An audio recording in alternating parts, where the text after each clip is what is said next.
Ready, Paul? Yes.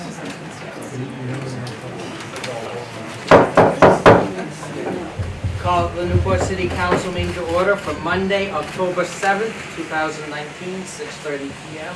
City Council Room. All members of the City Council are present with the exception of Ms. Pedersen, who is absent this evening. We need to make a slight modification to the agenda. Due to the crowd, I'm going to move number 5, request the council to move number 5, which is the ATV proposal question and answers, to be number 4. And then number 4 on the agenda, which is Lakemont retirement, will become number 5. And then we also need to insert, right after the capital investment program, we need to insert an executive session for personnel. And those are the changes to the agenda that I would like to make, if the council so chooses. If it requires a motion, I'll make it. The motion's made to modify the agenda. Is there a second? Second. Seconded. Discussion? Then all those in favor say aye. Aye. Opposed? Okay, we've modified the agenda. The next item will be to approve the minutes of September 16th, 2019. And I would entertain a motion.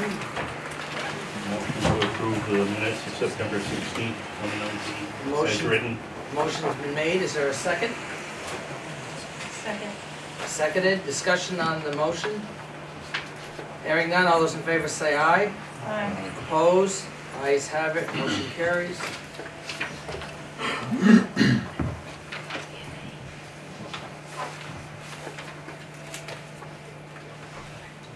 Thank you. The next is comments by members of the public. For Mrs. Drew, I don't see Mrs. Drew. That will come up under the agenda item. You'll have plenty of time to speak to that.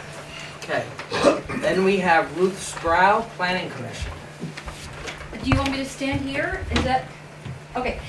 So the reason I'm speaking to council is because I'm on the Planning Commission. I was deeply troubled by the executive session at our last meeting, so I contacted the Executive Secretary of State, Chris Winters, and spoke to him about it, and he told me what I could say at this meeting since it was an executive session.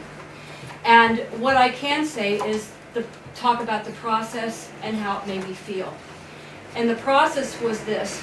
We were blindsided by an executive session which had absolutely nothing previous talked about what came up in the executive session. We've never talked about it, never been an issue we've never talked about it formally as council. It was foisted upon us as a so-called emergency, yet there was no emergency. There was tremendous pressure by the city manager on the Planning Commission to make a decision, and I think a lot of the members felt that.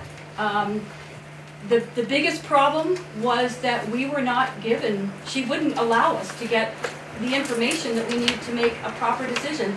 I specifically asked her if we could hear the other side of the story, and she told me no, I could not.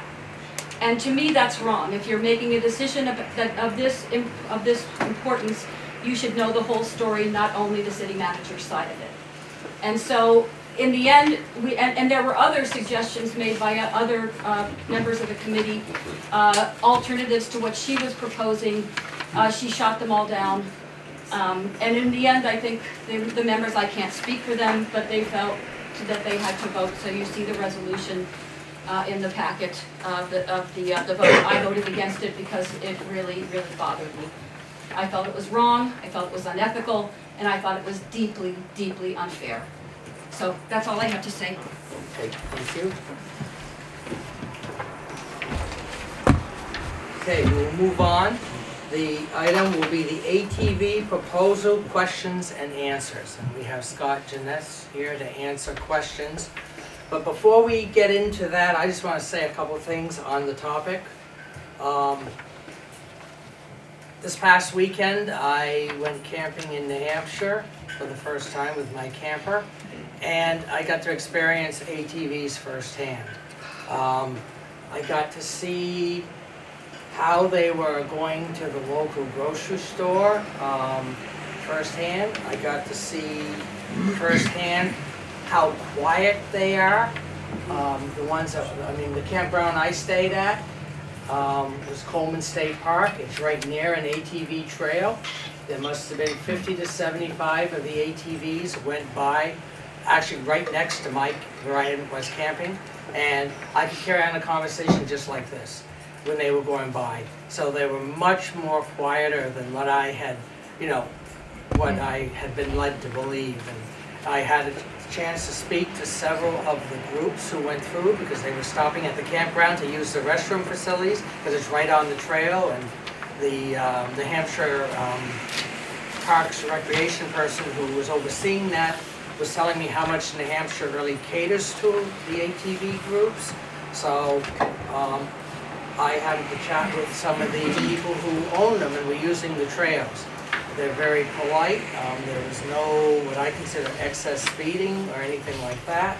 And what I found quite amazing was on Route 3, as soon as I entered into, say, Stratford, right, from Route 3, there, going Route 3 north, there was a sign immediately up, ATV shared route. And then at the end of the route, where it went from the highway back to the road, it said end of ATV shared route. And so, to me, I just wanted to share that experience because I found it to be very positive. I talked with a local business owner there, well, the one, I don't know if he was the owner of the store, but the IGA store that I happened to stop at to get supplies, they cater to the ATVs, and they were saying how many come in there to shop and to spend money at the store. And so I just wanted to pass that along before we got into the whole thing, just my own experience from this past weekend. And with that, did you have anything you'd like to add before we open to questions? Because I see there's a large group. I'd just like to thank you, Mr. Mayor, for having us back again tonight. We felt the September 16th meeting went very, very well when we gave our presentation to the council. And as you can see, we're not trying to reinvent the wheel. It's already happening. And it's happening with great success in different communities. And that's one of the reasons why we like to come into Newport, is to bring our membership and our riders into your city so they can patronize your local business and spend their money within your city. And as you can see, like I mentioned at the last meeting, they are required by law to be 82 decibels, which is as noisy as a household blender. And like you just said, you could have a perfect conversation with a line of them going by. And another thing, did you get any odor, any smell in the campground? No. That was overwhelming? No. Because these machines also are made to be EPA compliant and meet all the regulations that our current automobiles that are running through the city have to meet. But I also was amazed is there were families, and like mother, father, and two kids in the back, and then there were retired couples. Probably I chatted with one, I think they were in the '70s, mid-70s, and they were out, they said they ride the trails, especially during foliage season, because they want to see the foliage also. Yes. And so it's completely, quite the age range that I saw this past weekend also. Mm-hmm. And I understand that we did have a tragic accident this weekend in our community, in our area. That to me has no bearing on this particular meeting, because at this point no one actually knows what the facts were. It could have been medical emergency, who knows? So we tend to get a black eye when something like that happens in our sport, or even to the sport of snowmobiling, even automobiles on the road. It happens, and so I just want to let everybody know that, it really shouldn't have an impact on our discussion this evening as to what happened this past weekend. Okay. We did have, I'm opening it up to people who are in the audience. When you speak, I'd like you to state your name and your residence, basically the street and where you live, just so you know. And the first we have is Eileen Drew. Yes, Eileen Drew, I'm a Newport resident, and I live on Memphremagog Views. And I had a couple of questions regarding the ATVs. I think this gentleman might have answered the first one. I wondered how they're going to be regulated. What would they require licensure, registration, like vehicles on the road? Mr. Mayor, what's required is a current registration in the state of Vermont where they pay their registration fee into the state. Also, what will be required is a Vasa Trail Access decal. That will be required. And they do not have blinkers, but hand signals are still allowed on Vermont highways. They do have headlights, they do have brake lights and tail lights. And basically what's gonna be the rule is the rule of the road. If it's 25-mile-an-hour speed limit, it's 25 miles an hour. If it's 35, it's 35. Where we're trying to be within the city is all basically, I'm gonna say 100% or pretty close to 25-mile zone. So, My other question was, I was wondering if this issue would be put to vote at some point. It was gonna be a decision by the city council. Okay, I just want to comment on your comparison of the ATVs in the park is a whole different scenario than downtown streets. And it's just, I just foresee it as a safety concern, but I don't know how those issues are being addressed, except by governments. I just think it's a whole different scenario. I don't see them working very well on city streets. Well, just to answer that, my experience wasn't just at the campground. It was in Colebrook, New Hampshire, Stewartstown, New Hampshire, where they actually go on their downtown streets. And they have to obey all the laws of the road. And that's the experience that we would expect the same in Newport.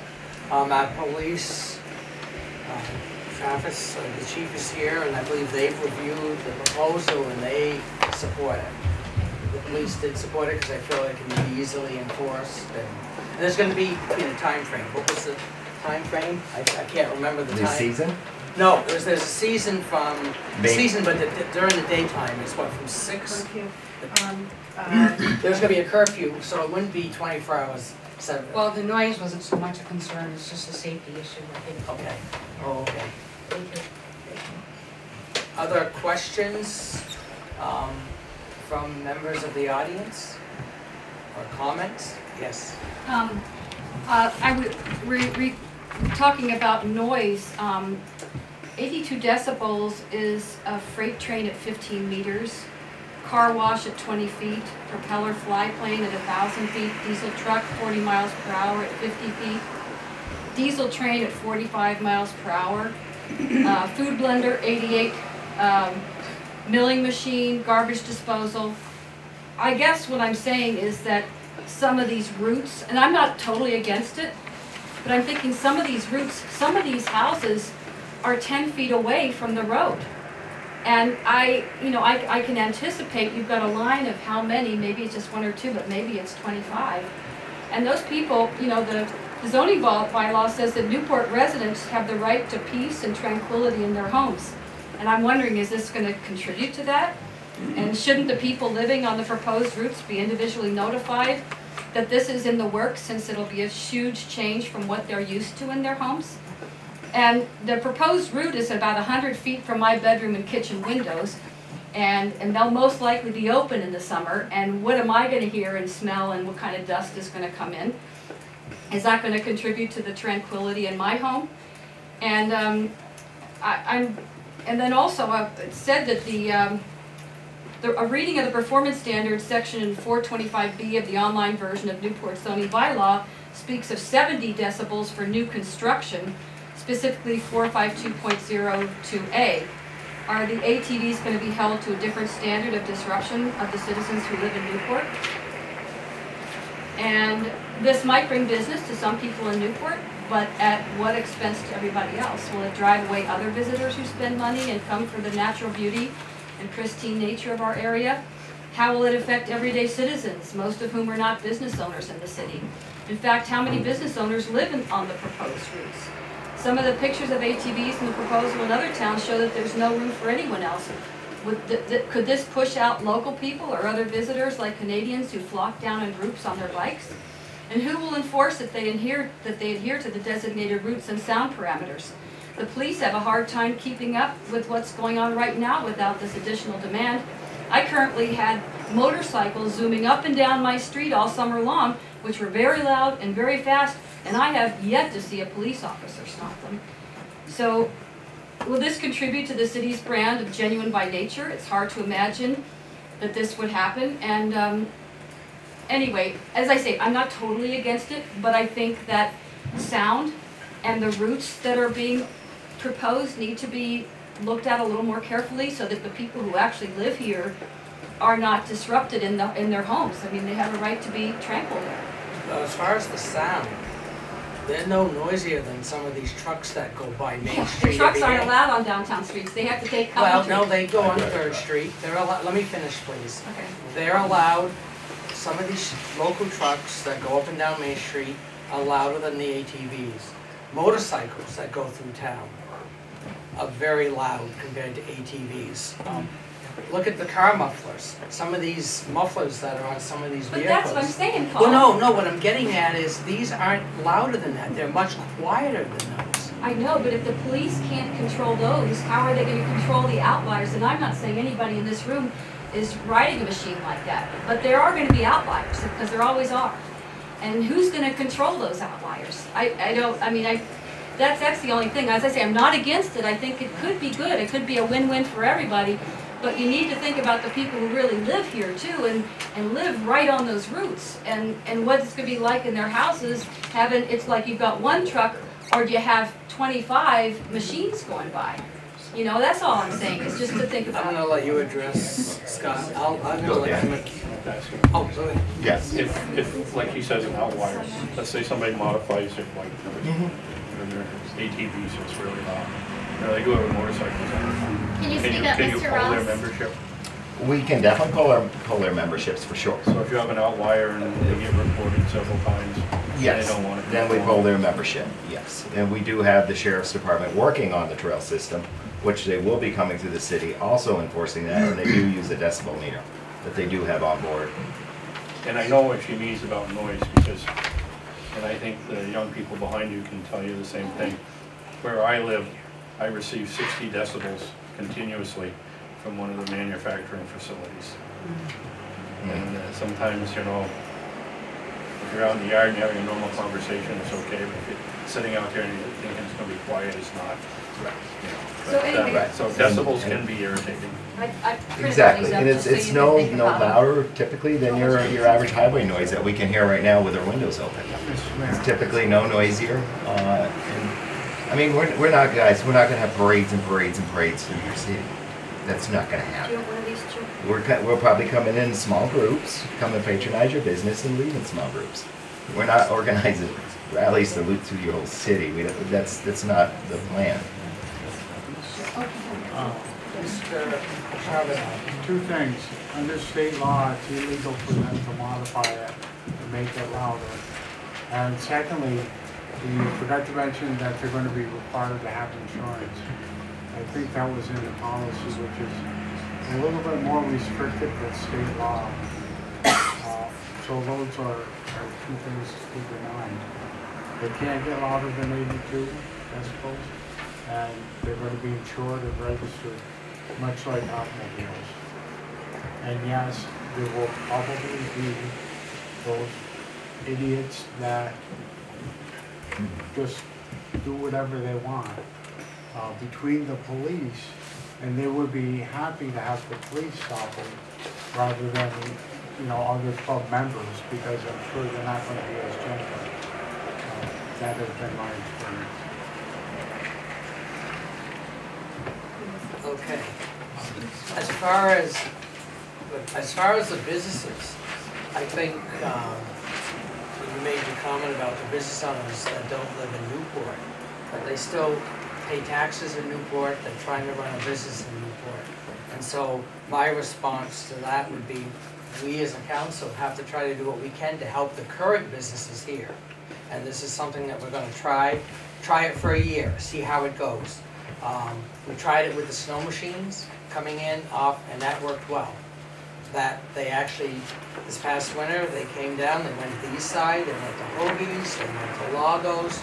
So that actually was an avenue of opening up the city so that this wintertime sport could come into town. And spend money at the local businesses. And so, Yeah, like I said, I'm not totally against it. I'm just saying, please consider the people who are living in their homes as well. It's not just the business owners who live here, who are here. And I get, you know, I am a business owner, so I get that. But you know, you have to think about people's right to a certain degree of tranquility when they shut the door. Unfortunately, in the summer, the windows are probably open, you know. So, and in this winter time, when the snow machines are going by, the windows are closed, which makes it a lot quieter when they go by, and you wouldn't smell a thing if their exhaust is messed up. So, but I can in tell the you my summer- experience. I'm going to go back to my experience. That many went by right by my camper, and I didn't smell a single bit of exhaust from them. Yeah, you know, You know. they probably were machines like these nice people have. But that's Yeah, what. but I've lived No, in no, no. places where they have been there and they've been a real problem. I'm just basing it on my experience and Yeah. what I did in my research. It's the best that I can do is do my own research, and luckily this weekend it worked out. I happened to be near a trail that I didn't think it was just one of the luck of the draw, I guess you could say. Sure. And they gave me a chance. There was a gentleman who had his hand up. I was just going to say that the average car is like a 70 to 80 decibel when it's new, and as it wears, the decibels go up with every car as the exhaust wears out. These machines don't get enough miles on them to wear the exhaust out, so we're always going to stay underneath the decibel limit that they have. The machines now are all computerized, all engineered to meet EPA. And to answer the outliers or whatever, the aftermarket world is working to come in at 78 decibels on any aftermarket exhaust, because this is a nationwide thing. Everybody's worried about noise. They respect that. They're making parts to make it quieter. So the aftermarket now exhausts are Yeah, my experience is in Wisconsin, and it was a real problem. How long ago? Oh, it was 10 years. No, this is it's national. It's not just in New England, North Carolina, Virginia. These people are all working to engineer stuff to make them quieter, make them a little more efficient. That's the aftermarket world now. It's not the loud exhaust that it was 10 years ago. Yeah. Now that they're all computerized, they can't go that way. They have to play within the rules. That's what the aftermarket world is working on. Did you have a question? Mr. Cavanaugh, you mentioned something about insurance and all that, the ATVs. Will the police actually have the ATVs themselves too? I believe Newport has, Seven. Newport. The chief is here. Yeah, Chip. The question was, do you have ATVs in your fleet? We do. We have two.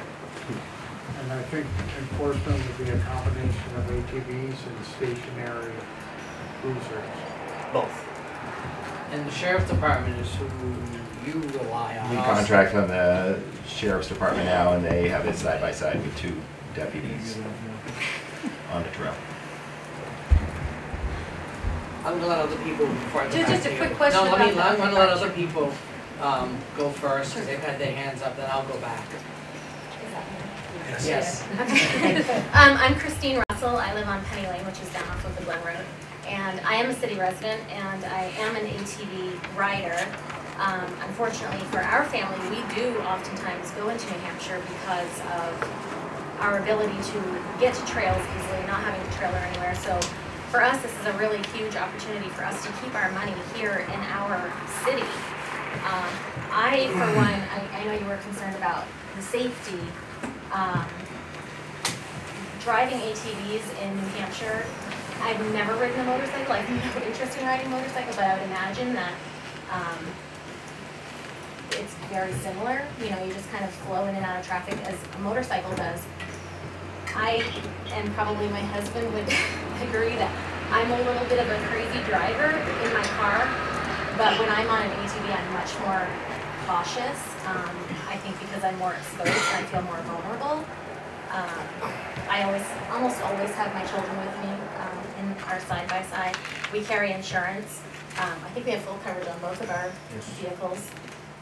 We are always registered. We never ride when the season is not open. And I think that you'll find that the majority of the ATV riders, I mean, you see in this room, these are not, I feel very young amongst a lot of these riders here. I know, I'm sorry. Just the point is, at the last month's meeting, Mr. Janess was talking about how the cost of these vehicles, they're not inexpensive. I mean, they start around $20,000 and up. So, you know, you're not finding 16, 17-year-olds really riding these vehicles. So, you know, I really, it costs a lot of money, you know, to be able to ride these things. And it certainly costs a lot of money for us to have to leave our community to go ride other places. I really honestly don't think that you're going to, once you get used to seeing the ATVs on the road, I don't think you're going to feel that noise level or feel uncomfortable having us move in and out of traffic. I think it's just a maturity is a good point. Yeah. That makes good sense. Yeah, and I think it's just something that once everybody gets used to it, you might want to go for a ride too, so call me. I'll take you for a ride. Other questions or comments? Yes. My name is Frank Ricciardi. I own Lago, the warehouse restaurant, and the candy store in the tasting center, so I kind of have a vested interest in what happens on Main Street. I also live on the ATV trail and the snowmobile trail, so I experience this all the time. The guys go by my house all the time. It's always a respectful speed. Everybody always seems to be obeying. I live on a side road, there's a pull-off, the guys pull over, there's never any trash left there, they're not ripping up the yards, they're not ripping up the dirt road that I live on. Like this woman just said, it's an older audience that are driving these. It is maturity level, they're not cheap, it's not cheap to do this sport, but we are losing something around here. I don't know if everybody agrees with me, but we live in a tourist community and we need to attract and keep tourist dollars in our area. We also need to keep our residents here entertained so we're not leaving and going someplace else out, driving the ATVs out to dinner, driving them there. And remember, it's a trickle-down economy. If somebody comes in my restaurant and eats dinner, well, now I can go buy tires at somebody's dealership, and that dealership can go to somebody else and spend money. It all is about keeping the dollars here. We need businesses on Main Street.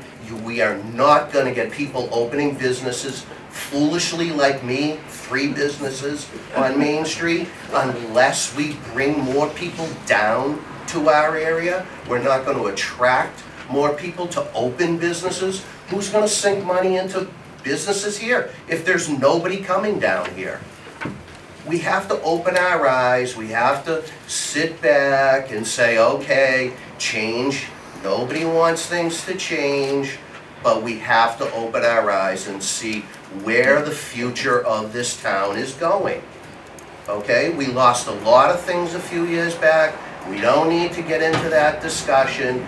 We need to look toward our future and see what we can do to bring businesses, to bring people, to keep the money here, so we can all thrive and survive, so we're not struggling, so we don't save 3 months out of the year to last the other 9 months out of the year. Every business owner in this room knows what it's like.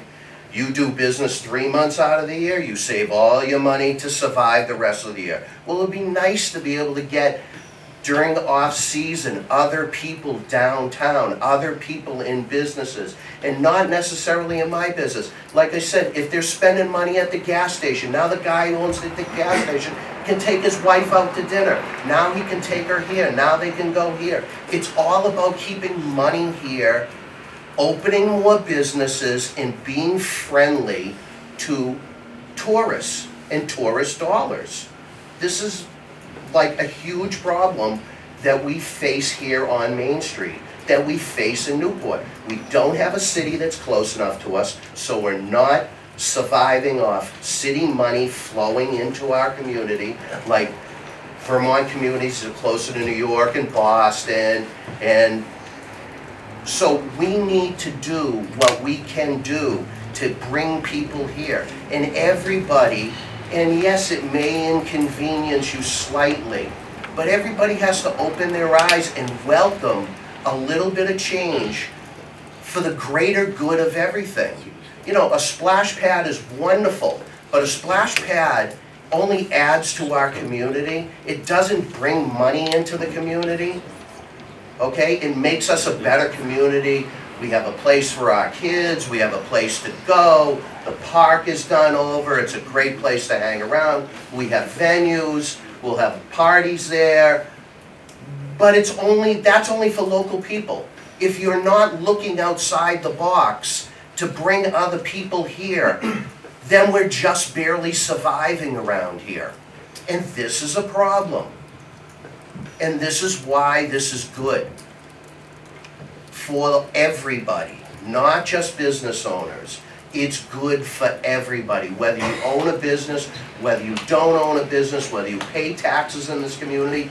Everybody thrives when there's more money in the community. That's all I have to say. Well said. Well said.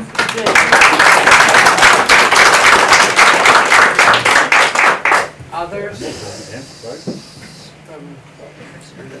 Yes, I just have a quick remark, and I'd also like Mr. Ross to share the story that he shared with us in the auditorium about the Cajun restaurant. I believe it was you. But does anybody know here the definition of insanity? It's doing the same thing over and over the same way and expecting different results. That's what I'd like to close with. Thank you. All right. You know, what happens with this is that I see people all the time my age, and what they always want to say is, you remember downtown Newport when there was cars parked everywhere, and on a Friday and Saturday night you couldn't move? And I say, yeah, I can remember that. But if you're looking backwards, you're never going to move ahead. So we have to look ahead now. And ahead is a different vision than it was in the 60s. So when we look at something like this that can bring people to town, hopefully develop new business, because old business doesn't help us on our tax base. You know, we've got to build new business. So we've also got to support the businesses that are here. I know one person I was talking to has a business. He says he's starving. You know, his taxes are just under $20,000 a year. So just think what you've got to earn in your business just to pay your tax bill. You know, so what helps him? Well, what helps him is bringing people into town,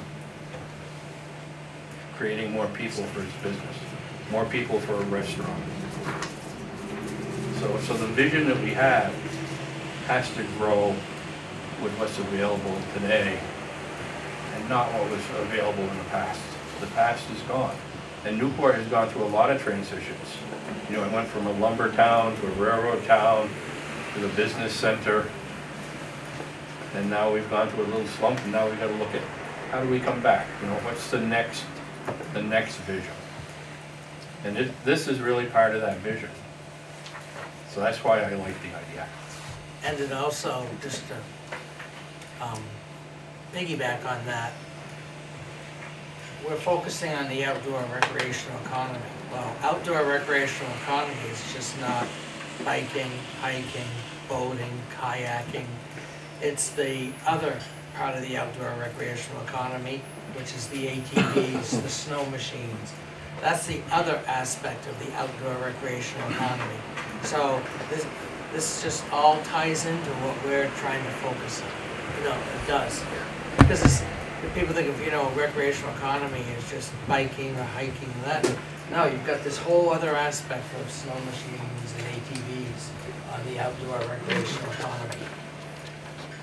Let me go back to Ruth. Did you have? Just had a quick question. Do the police carry decibel things to measure sound? I'm just curious. Do they know how loud things are?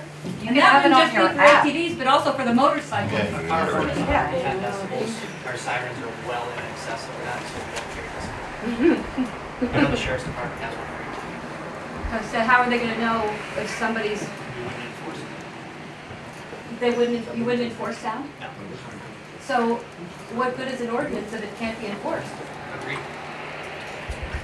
So I guess But they I'm kind just of, told, I'm they kind of just at a told loss you for that words the here. ATVs are all regulated because they are electronically computed, and the EPA and their insurance companies and everything else is regulating the ATVs before they even register one. They have to go get insurance. They have to make sure that the VIN number has been inspected. Everything has been inspected. It's just like putting your car on the road. An ATV is just like putting your car on the road. Don't they do that It's with the- motorcycles? Yes, it's the best way of describing it, but you're not gonna stop somebody from laying on it down your street with a motorcycle. But that's what I'm They might saying. have, Wait well, a second. you're not Let- gonna let stop, people you're not gonna finish. stop the kids with the little race rocket cars from flying up and down Main Street either. You're gonna get some people who just don't want to obey it, but the majority obeys it. And the people who aren't obeying it, usually somebody says something to them, and usually they get caught. It's the way it goes. It's just like driving a car unregistered down the road. Eventually, you're gonna get caught. That's the way it goes. But the ATVs are inspected just like your vehicle is.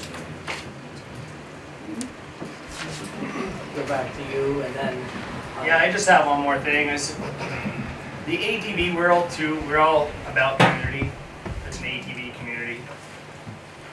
Every city that I go to, Berlin, Gorham, Colebrook, the ATV communities have poker runs. They do an event every year to benefit fire departments, local donations, Sick kids. sick kids, toy runs. Toy runs for all.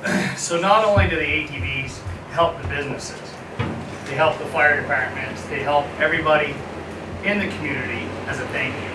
Because we're very happy to be there. So it's not just about business money, business money. They help the fire departments, kids, sick kids. So just to throw that out there that it's a community helping communities. Yes, ma'am.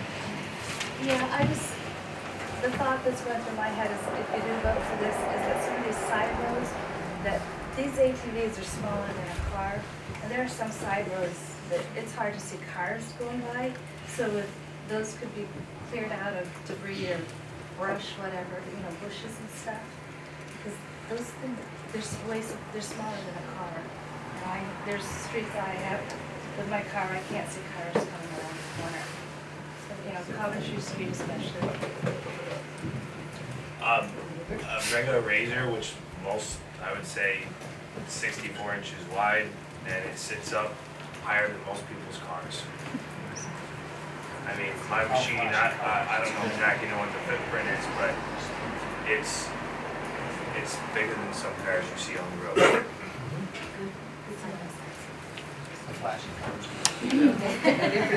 All right, anything? Oh, go ahead. So like Ruth, I'm not entirely opposed to the idea, but I am pretty concerned about safety and the disruption of being able to live peaceably on a city street where it's a dense residential neighborhood. I would be much more inclined to support the endeavor if we avoided any bus stops or densely residential neighborhoods. Why? Because, for example, I have asked at this table a number of times to post some signs coming down East Main Street and entering the city from the other direction. Please be courteous, no engine brakes, and I've gotten no support at this table. So, because you didn't get support on something, you're not gonna get support this? You need to address the mayor when you speak Oh, okay. and not interrupt. Oh, okay. Thank you. Yeah. Also, by statute, being a designated downtown, we have the ability to lower the speed limit to 15 miles per hour. I have raised that issue a number of times and gotten no support. And we could have on Main Street, which is probably the most dangerous place for ATVs to be because that's where the majority of our crosswalks are. can we lower the speed limit to 15, just in a small section on Main Street, reconsider the route and move away from some residential areas.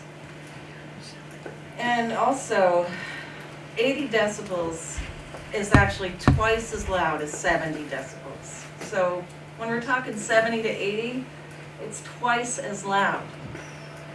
That's something to take note of. And if then we're going over 80, then I don't want to listen to that. And if we're not going to enforce any decibel level, then we're just on our own to endure the noise. So get away from residential, stick to lowly populated streets, lower the speed limit on Main Street, and I'm much more likely to vote for, in favor. Oh, and speaking of voting, somebody had a good point about the ordinance. It was my understanding that if the council votes in favor of the proposal, then we have to have 2 public hearings. We have to have, or on the ordinance, we have 2 or 1 public hearing. It's an ordinance, so I think you want to look at the very last page. Agenda item at regular council meeting, read and approved in regular council meeting, and entered in the minutes, posted in public places on notice of adoption, published in the newspaper with a notice of the right to petition and other actions. So it's just like any other ordinance that's approved. You want it for a council meeting, we vote on it, and you have, Takes effect 60 days after. 60 days after, unless there's a 44 days like that, petition to the council to reconsider. Right. And how many names you need on a petition to be considered an ordinance? That's what I was going to say, 180.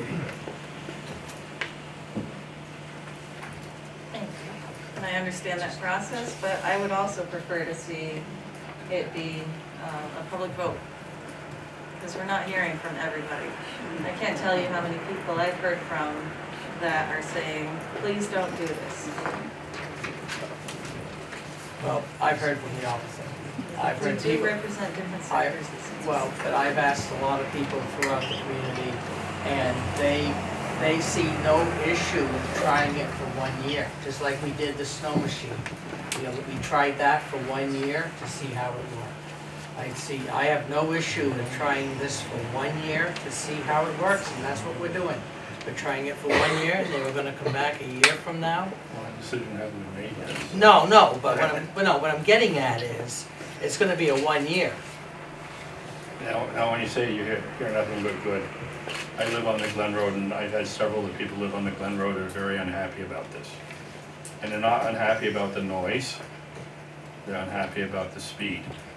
We already deal with people that go excessively fast through the neighborhood area. Now for me, I live right in the corner. You'd be surprised how many times I've had to stop because a car, not because I can see the car, I can hear it coming. Just like the bus driver does at the railroad track. When I leave my driveway in the morning, I roll my windows down and I listen for those cars that are coming. So, and I was telling Mr. Russell the other day, a guy went by my house, and we got through the corner. He was probably doing 60 and he started accelerating like the Glen Road was a Grand Prix. Okay. Now I used to chase him down the road, and they'd go down to the prison and they'd knock on the door and I'd say, this car out in the parking lot did this. You know, I've kind of given up on that because people get mad at me. And as I get older, I get angrier easier, you know, because they all deny it. But the people that I've talked to, it's the speed that bothers them. They're just afraid that, you know, I don't have the only driveway that's hard to get out of. So anybody that goes down the Glen Road and they're going over 25 miles an hour is endangering me when I come out of my driveway, along with a lot of my neighbors. And anybody that drives that road knows how close the driveways are 30 feet apart. You know, so Ms. Russell tells me how fast she goes, so I tell Mr. Bernier to leave the potholes, it'll slow her down. But thank you, Public Works, for fixing that a little bit for me. But I looked at this and, you know, the Glen Road is a neighborhood they gotta go through. Science Avenue is gonna be a neighborhood they have to go through. I think, isn't it Not Science? size. No. Down, It'll be Union Street. Union Street. Pleasant Street. Which has a small neighborhood down towards the city. Just that one area like where Charlie. But you know, so the areas that they're going are main roads and now that have heavy traffic. It's a terrible thing to say, the Glen Road has heavy traffic, Union Street has heavy traffic. You know, a lot of people come down over Shattuck's Hill from the Derby area, come down Union Street. Highland Avenue has heavy traffic. So I don't think we're putting more traffic or in areas that don't handle traffic. I think most of the streets that they're going on are going to be able to handle the traffic. But there are fears out there. You know, all these people, I told them, I said, you know, these are responsible people.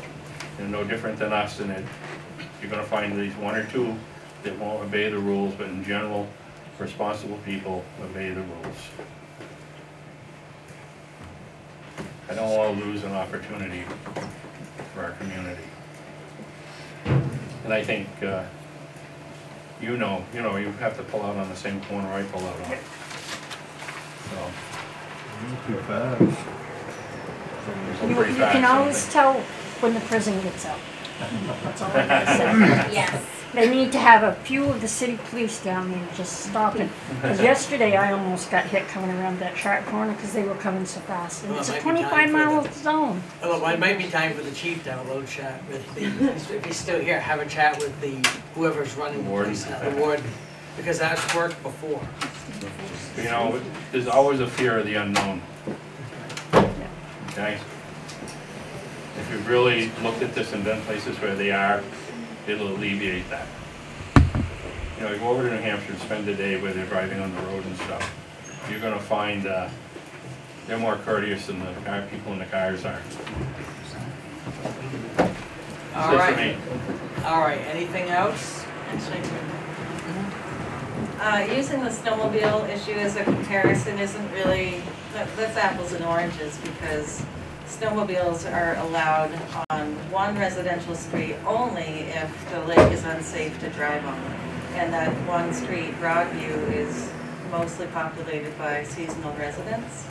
So you come off the trail down Broadview where there's probably, I don't know, maybe 4 houses occupied. And then you go through the east side into more business parking lots, across the railroad bridge, and you land at Pomelo Park, and that's the limit. So that's a way narrower section of road, and also will be way less used than what we're proposing for the ATVs. Well, I'm gonna go back to the very beginning of my experience, of what I saw in New Hampshire. I agree with Mr. Ross about helping the businesses and seeing how they go through residential neighborhoods over there. And how I'm gonna go back to the decibels again. Everyone that I heard was no louder than the trucks or the vehicles that you hear on the street. That was just my own personal experience. As you said, there's always the renegade. But that's just going back to what I experienced this past weekend. And seeing the communities that they go through, Colebrook, Berlin, and those communities, and knowing how it's really helped those businesses, the restaurants, that they really count on the ATVs. And they count on the snowmobiles too, but they count on the ATVs also. And this is only, and the ATV season is from when again? May 15th to October 1st. May 15th to October 1st. Yeah, our trails are currently closed. Okay, yes. I'm just, after hearing what the chief said, and again, I'm not for or against, I don't really care, but the question of the decibel level is really a moot point. Is it not? Or am I misinterpreting this? Well, I think you're correct. yeah. Very correct. So when we say certain things, we have to understand, again, I know many of these people, they're good people, and I know they will probably do good things for us. But we have to understand that if someone does come through at whatever decibel level, there's really nothing a citizen of this community can do, in my understanding, if I'm understanding this correctly. So we are basically beholden to the owners of these ATVs to be responsible, and I'm sure they will be. But let's not kid ourselves. We have nothing, no recourse. If they come by my house at whatever time of night, no, not, what's the, 10 o'clock? 10 o'clock. Whatever, 9:30, it's not like I can call up the police, or, and not that I necessarily would, but I really do not have any recourse. Except that in a year, we may have our privilege revoked because. Right, no, I get you, I get you. Right. But we're talking about decibel levels, and it's really a moot point, It is. my opinion. All right. Anything else? Well, thank you everyone who came on this topic. This will be an agenda item at our next meeting for a council vote. We had a meeting two weeks ago where it was presented. We had this meeting for questions to be answered. And we're going to take it up at our next meeting in 2 weeks for a vote. And Vote on the ordinance. well, it's a vote, well, the ordinance, but it's to vote to allow them on the streets. It's a two-step vote. It's gonna be 2 steps. First, we gotta allow it, and then the ordinance, my understanding. And then approve the ordinance at the same meeting? Yeah. Right, yes. Okay. Because I firmly believe we're giving this plenty of time. We're letting this process go through. It'll be basically 3 meetings, you know, a month and a half. There's been coverage in the newspapers on it. There's been coverage online. And so I think we're allowing plenty of time for public input. If people have concerns, they still have 2 weeks before the next council meeting to contact council members or to even come to the next meeting. And you can, because when we take the vote, there'll be a time for more questions and answers at that time also. So, once again, thank you, everyone, for coming. Thank you for that. Thank you. Say something, is there a way we can contact you? The police aren't going to do that, it was clear. You know what I'm saying? So, I mean, maybe if you could go over that there's somewhere that people can call where there will actually be action taken, because you said you're going to be a lot harder on them. The police don't have a decibel meter anyway. You know what I'm saying? If you gave us something that we could give you input, you know? And it'll be on the city website or something, we can contact you. I mean, that's, because, yeah, because then when people act up.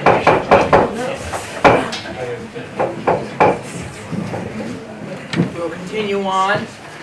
The next item on the agenda is the Lakemont Retirement Community Introduction. We have Heidi Eichenberger here this evening to give us a presentation about her proposed project.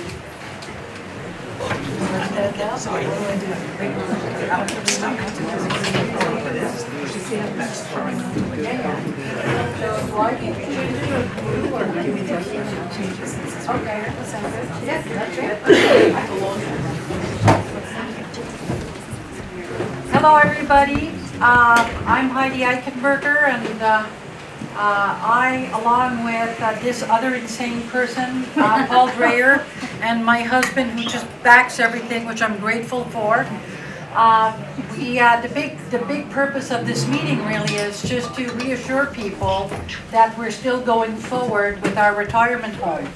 I'll have you know that about 75%, we have sign up of already 75% of the filling up of this already, and basically we put people on our list. We don't obligate them to anything, and the purpose is they're the ones to get to choose what they want first. So if they want to be on the top floor overlooking this way or that way, if they're number 69, well, they might have less chance of doing so.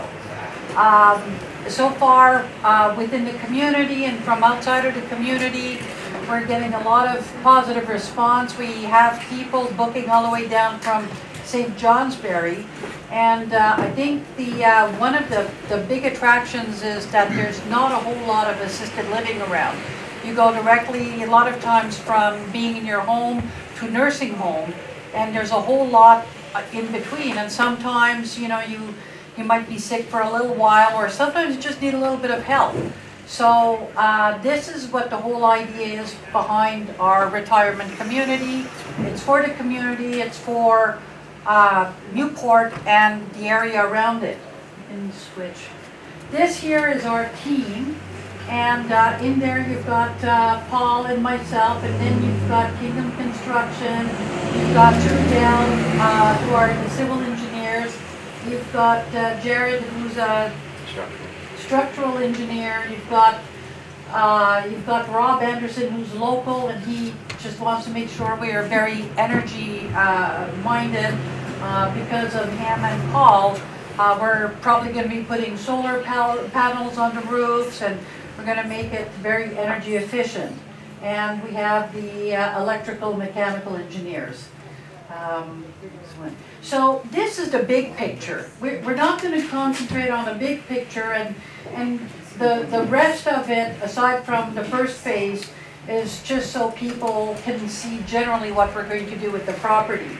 And so the first part is in a U shape, and then beyond that we'll probably do memory care, and then you're going to have houses at the end for those who are phobic of being in a retirement home but want the amenities to go around it. So this is, and it's going to be 4 stories high.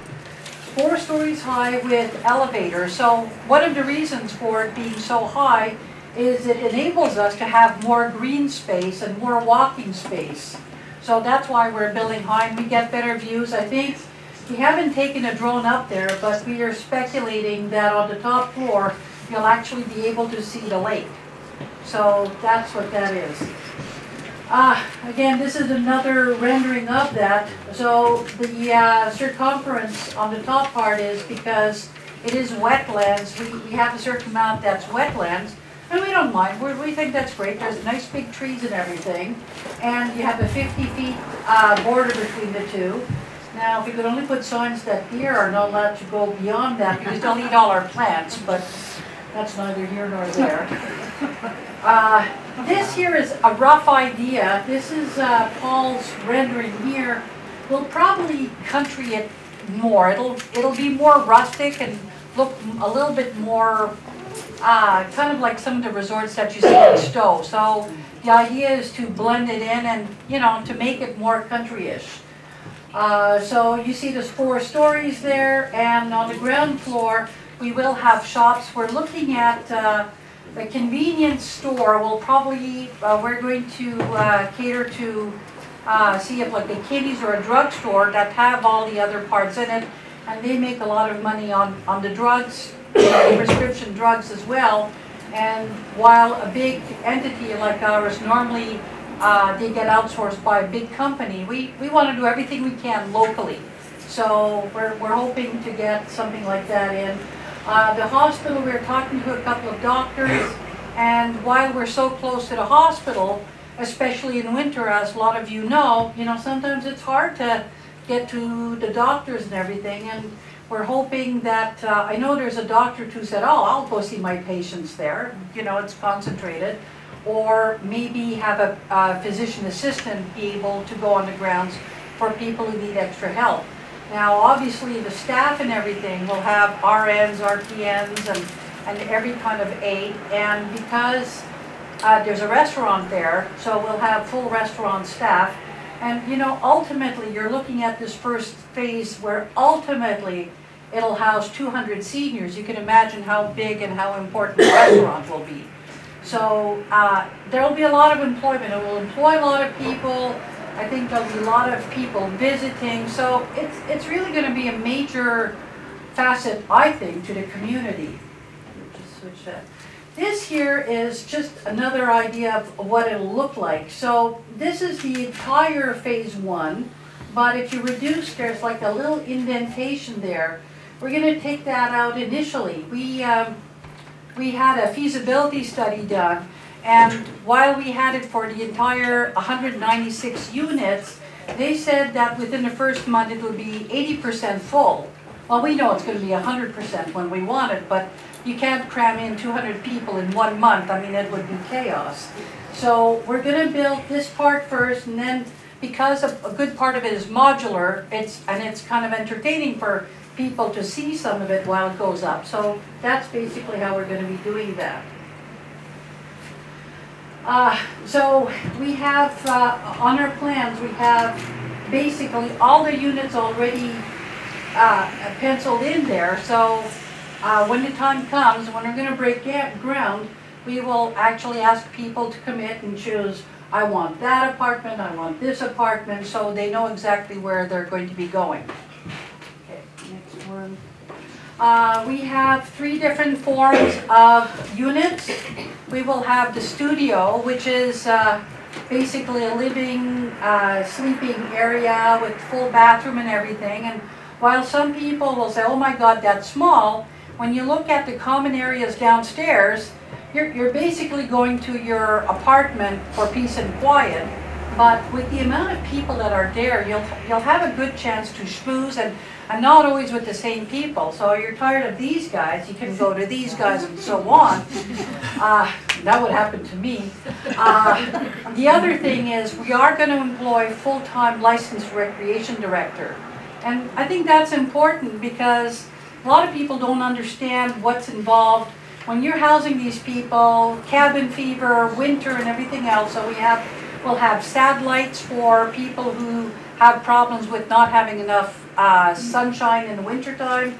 And the recreation director will be taxing the physical, the mental, the social for people who are there. So the idea is, even though you're in a retirement home, in order to preserve your health, you've got to be as independent for as long as you possibly can. And that's also in the assisted living.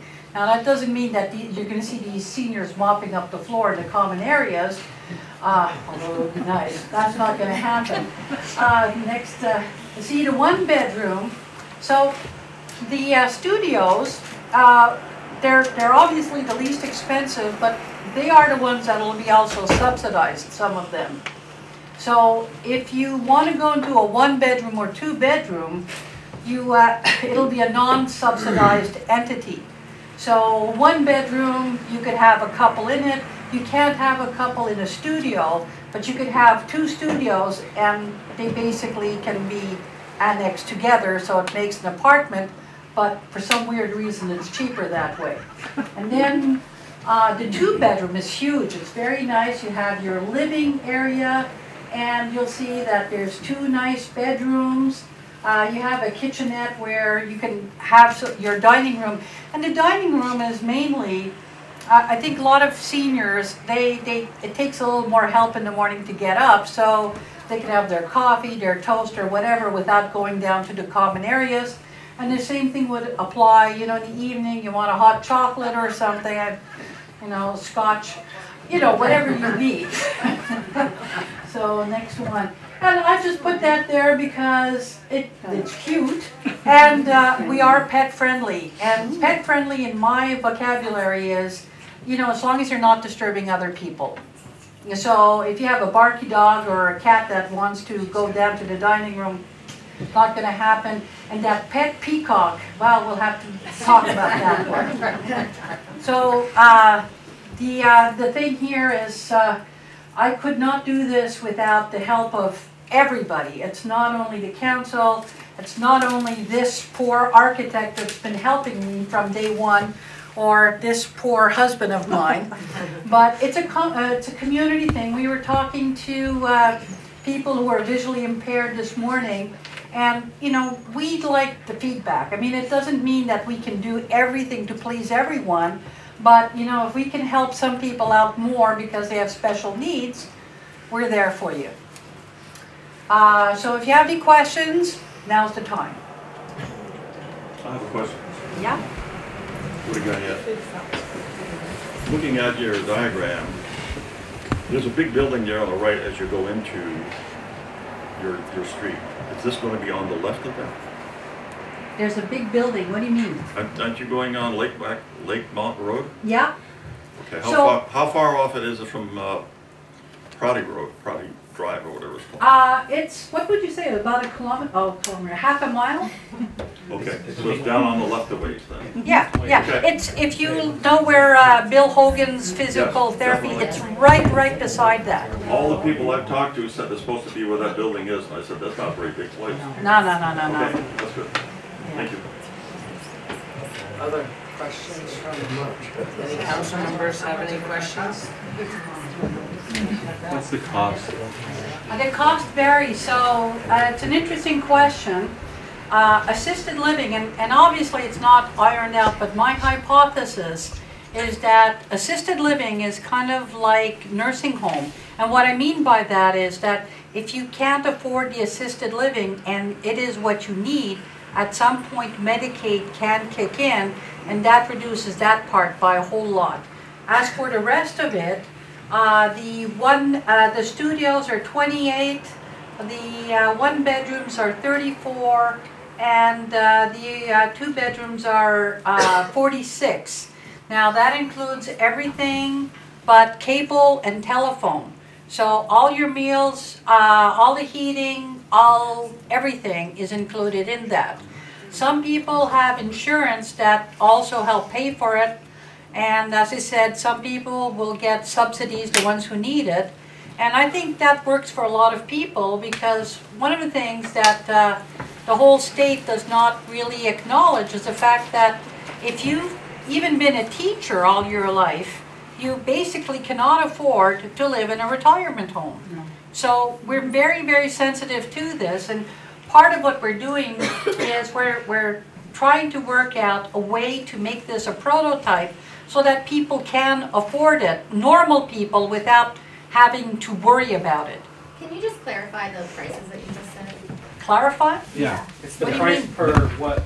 Oh, so the studio, the smaller units, those are 2,800. So that includes, so in that you have, what's the square footage roughly? 360? That's per month, right? Per month. Yes, oh, that's what they want. Yeah, that's per month. Sorry. But you know, when you think about it, so yeah, it is a lot of money, but ultimately, you don't need a car. You don't need to worry about extra taxes. You don't have to worry about your food bill. You don't have to worry about, we have emergency response buttons. You don't have to, you know, if you have any pill administration that you need to have done, it's done for you. And you know, there's two big reasons to do it. One is for health reasons, and the other one is, you know, picture yourself, you're 75 years old, and you're all alone, and you're lonely. And, you know, November, December, January, February, you're lonely. So when you know you have this whole community downstairs, it could prolong your life because you're not as depressed. Then again, you could get depressed too, but you know what I mean. When is anticipated construction date? Well, we're anticipating starting in the spring, and if I were to say that it would be finished by August, he'd kill me, and so would the other people working with me. I would like to think by December next year, some part of it would be done, but, you know, if you ask Paul, he'd say something completely different, right? Kinda, but he's diplomatic, so he won't say anything. But you will be seeing it go up relatively fast, at least on the outside, because it's going to be panel built. So a lot of it will go up fast. And that means for people at the far end who have their houses there, it won't be as intrusive for them, because the idea is the faster you box it in, the less of a problem is for the others. And the other thing that we're trying to be very sensitive to, so it's 4 stories high. 4 stories high is about the size, the absolute top part of the hospital. That's how you can gauge it around here. But at the very far end, you know, where the community, Lakemont community, what's it called? Lakemont? Where the houses are. Yeah, it's Lakemont. Okay, Yeah. where Just like Lakemont Rico's is, Lakemont. you will see like a degradation of heights. So at the very far end, you're going to see 1 story, maybe 1 or 2 have 2 stories. So it won't be It won't be like you have your little house and all of a sudden you have this big building beside you. It's got to be integrated fully into the community. We're very sensitive to that. Anything else? Any council members? Any questions? Interesting. Well, One last little thing. We do have a website. It's still pretty basic, but it's www.lakemontretirement.com. And if you have any questions, you can also just write me at heidi@lakemontretirement.com. There you go. Okay, very good. Thank you for coming. Thank you for your presentation. Thank you.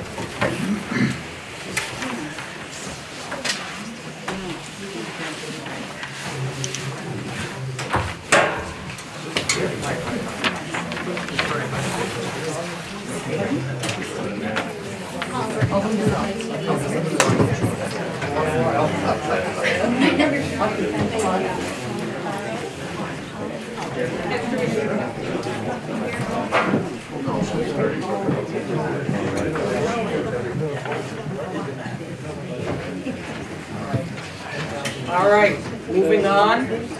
The next item is Prouty. It's Prouty Seasonal Campers Presentation. There was a request to have this as an agenda item to allow people who currently camp at Prouty Beach to come and express their concerns to the city council regarding the rate increase and maintenance and so on and so forth. And so, who here is from the campground? I recognize a few people. Right, no, I recognize a few. I just wanted to. Okay, I'm going to let you voice your concerns, and I can speak. do you have someone who's going to, like a spokesman for the Just group? to generalize, Mr. Mayor. Okay. My name's Wayne Sylvester. I'm a seasonal resident at Prouty Beach Campground. I was just chosen to spoke. It's an absolute wonderful gem that this city owns. It's a beautiful, beautiful park. It is a beautiful place to spend the summer. I'm a full-time RVer. I've lived in my camper for 15 years full-time. I choose to be here in the summer because it's where I want to be, and it's a wonderful community to live in. I've met many of the local residences this summer, people that come and go, people that camp there, and it's just a wonderful place to visit and to live and to be with all the local people that season there or people that come. And we're very in tune with the park. I mean, we live there. It's our community that we live in. It's a safe place. It's a pleasant place to live. The rate increase took quite a few people by surprise. The amount of increase, I believe, to be about 18% from last year to next year's rates. And it just made people very concerned that the jump was perhaps too much, too fast. And then there was maybe some reasons explained that maybe, you know, there were questions why the rates increased so much so quickly, and I believe there was some words mentioned that it was because of improvements, or it was because there were comparables. I'm very good at comparing parks because I've lived in parks for 15 years. I've lived in state parks and national parks. I've lived in many, many private parks. So I understand that it's very, very difficult to get accurate comparables. I mean, this park is very unique. It's on a lake, it's beautiful, but at the same time, amenities are challenging to judge because what I see as an amenity isn't anything that I may have an interest in. So just because there's tennis courts, or just because there's a paved parking lot, or just because there's a bathhouse there, I may not use any of those amenities. I realize they cost, but everybody's individual in how they use the park. I do know that the buildings there are quite old. The bathhouse is extremely old. It's very well kept. The staff that work there are excellent. The hours that they're there are excellent. They're very courteous, very professional, very attentive in my experience. They keep it mowed very well. It's a safe place to live, and it's desirable to be there. I don't know that there's an accurate comparable to any park anywhere, because it's unique. The Wi-Fi, to me, is not adequate. I don't use the Wi-Fi much. I would like to use it for recreation purposes. I work full-time on board and provide my own Wi-Fi. So I think if the board could certainly revisit and just clarify that the rate increase is correct and the correct thing to do at the correct amount, or maybe spread it out over a few years, or explain maybe, or maybe consider other improvements with some of the funds that are raised in the park. I think people are concerned that they would like to have more of the park's profits spent in the park, but they also all know that it's a tax resource and a great way to generate income for the city. I know that it's a very desirable place to be, and managed properly, it's a great resource for the city. I mean, I think the demand exceeds the supply, so there's just obviously future growth potential there. And just as an RVer, and I travel out west a lot, and I just heard the discussion about the ATVs. There is a whole segment of full-time RV people that bring RVs with them. Just saying that as an opportunity, looking forward. So I just, like I said, I'm speaking for some of the people here, but I'm not speaking directly for them. If you could just reconsider the rate increase, perhaps spread it out over the next few years as opposed to doing it all in 1 year. It would take some of the pressure off some of the folks that, were taken by surprise. I think it would help some of the Canadian folk that come down here with the rate difference. It really affects them more so than us Americans. So, I'm sure some of these other people probably could add to that. So thank you very much. Okay.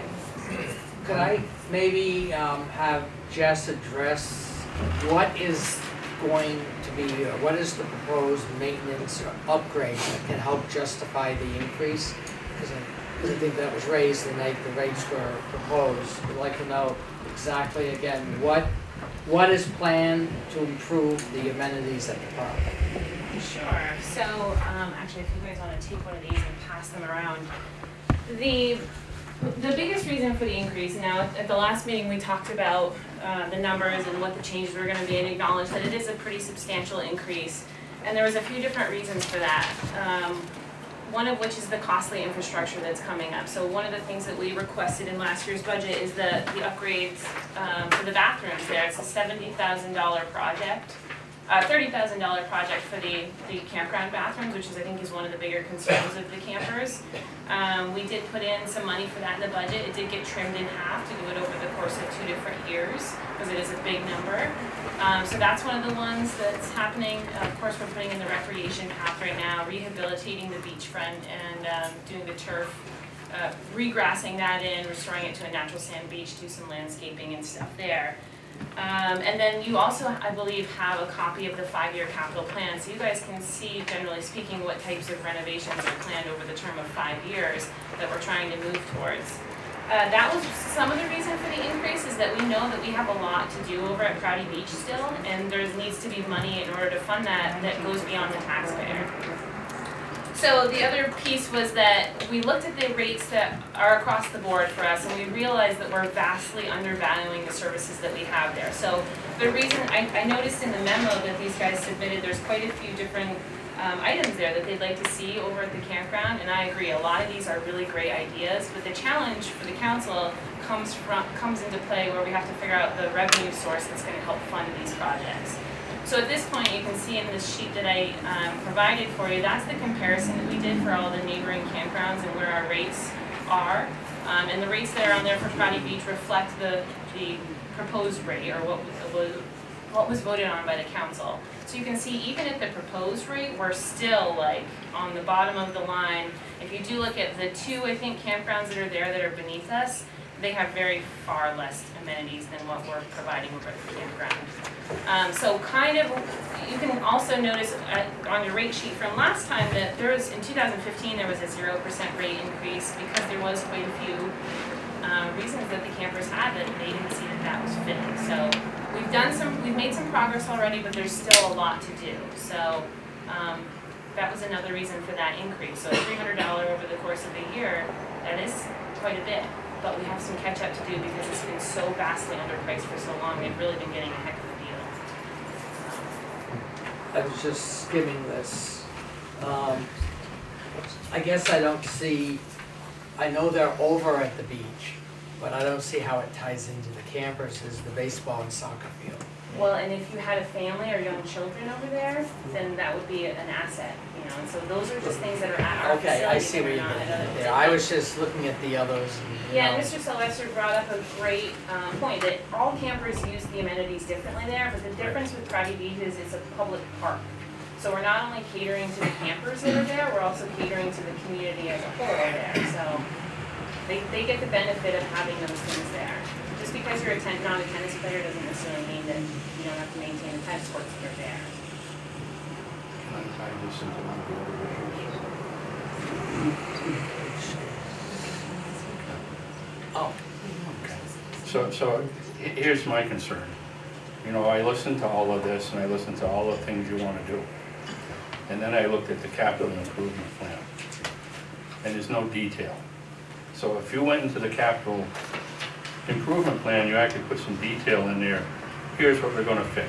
You know, we're going to work on the Wi-Fi. It's going to cost us this much money.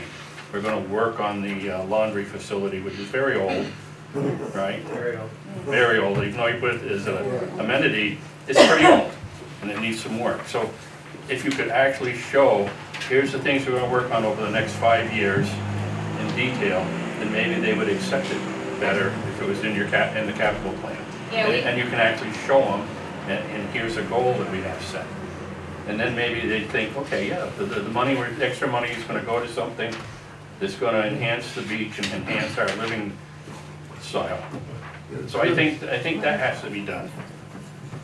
We actually went through that process when we did the capital investment plan, trying to figure out exactly how much detail is too much detail in that. So this is a worksheet that I use that shows where those funds exactly are going. It will be helpful for you to take a look at that as you kind of digest this a little bit.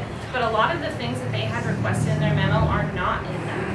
And so if we want to include them in that, that just means that the price for running this facility and doing those projects goes up even more.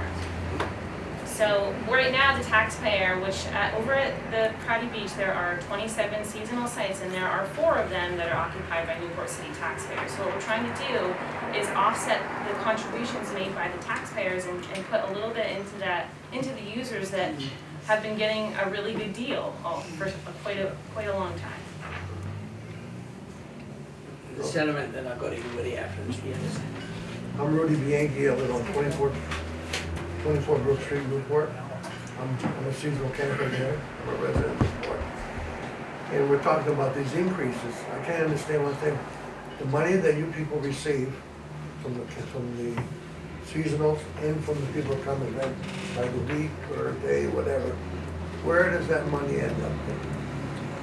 Where does it go? Does it go in the general fund? Or does it go to the camp? See, my knowledge is Mr. Prouty left that property to the city of Newport, right? He left an endowment. That's what I heard. There's no endowment. No, there's no endowment. Okay. So here we're talking about, like you said, the washer and dryer. Them washer and dryers, they're always used ones.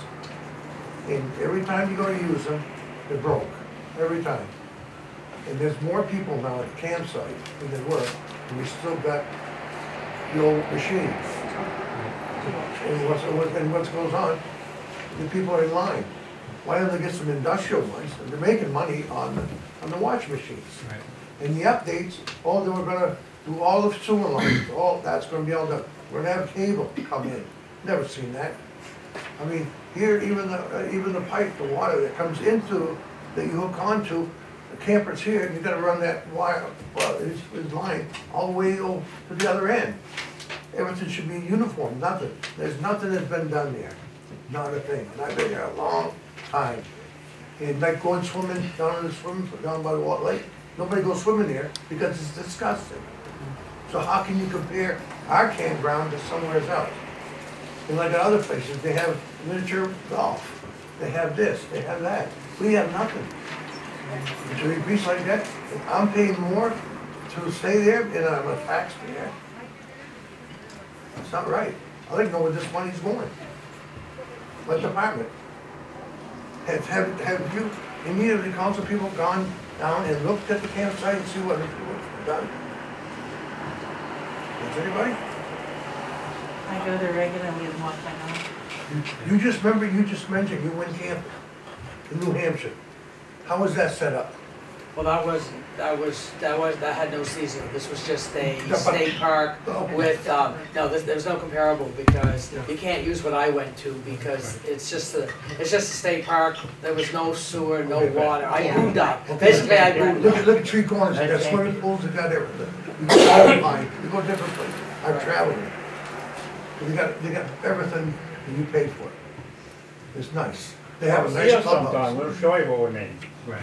Okay. Before I go back to you, Mr. Guyette had a question here. Thank you, Mr. Mayor. Is it possible we could get a copy of what you have in your hand so we have an idea of what you're planning on doing? Like one copy, we can make other copies to show the people. Is that a problem? We'd like to know Make some what's copies being for everybody. That's just the proposed. proposed. I understand This that. is We would like to look at it. That's It's just concept.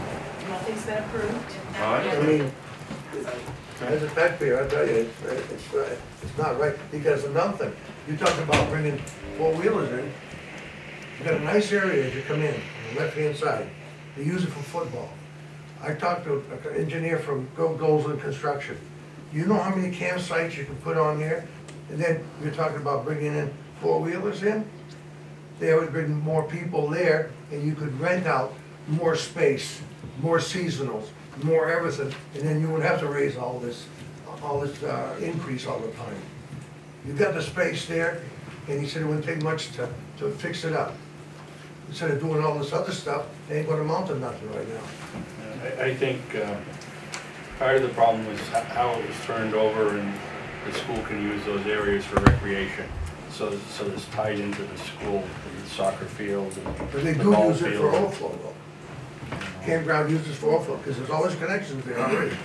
There's water, there's everything there. They want to bring more revenue. I have one more question. Yes. Does the amount of money brought in every year pay for the expenses there? Or do you go on the whole, or do you make extra money to be spent somewhere else? All the funds that come in are attributed to the source that brings Can't it hear you, in. sorry. All the funds that come in are attributed to the source that brings it in. I'm So still what- in hearing. All That's what? the money that comes in is what? Is attributed to the source that brings it in. Yeah. So when you look at these, I want you to date it today and put on here that this is concept. This is not carved in stone. Does anybody else want one? Thank you. Okay, date today and concept.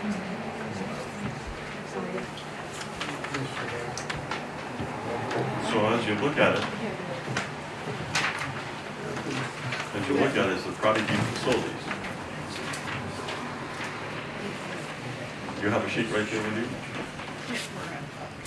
You have a sheet?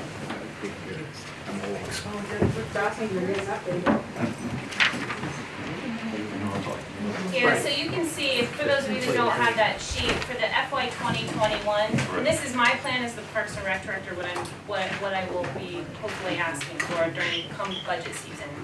There's upgrades to the campground bathroom, there's an expansion of campsites, adding 6 RV sites to that back parking lot area, and then the beginning of a 3-phase power pedestal replacement in the campground, so that's what would be. What does that mean?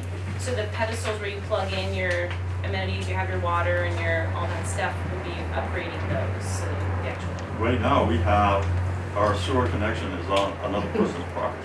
Right. We would like it to be on our property and not on your property. You know what I'm talking about? This doesn't make sense. Let's have one conversation, please, just one conversation. I'm done. No, I want to let you finish. That's why I couldn't hear everything you were saying It because. seems funny, you have people over and you have a cookout, if you will, and they're sitting next to the guy's sewer coming into our property. which should be into his property. Yeah, just me. That's the only thing that, we talked to Andy about it, and he said he's gonna fix it, which is great, but it should be done. Okay, I'm done. all right. I wanna go to, Mr. Charbonneau first over here. I crunched some numbers. Initially, when we approved this increase, we were told the money was going to go back to the campground. I hope so. And well, then we saw the proposed 5-year plan, and there was only 1 year improvements to the Prouty Beach. And the park is got 5 years of improvements.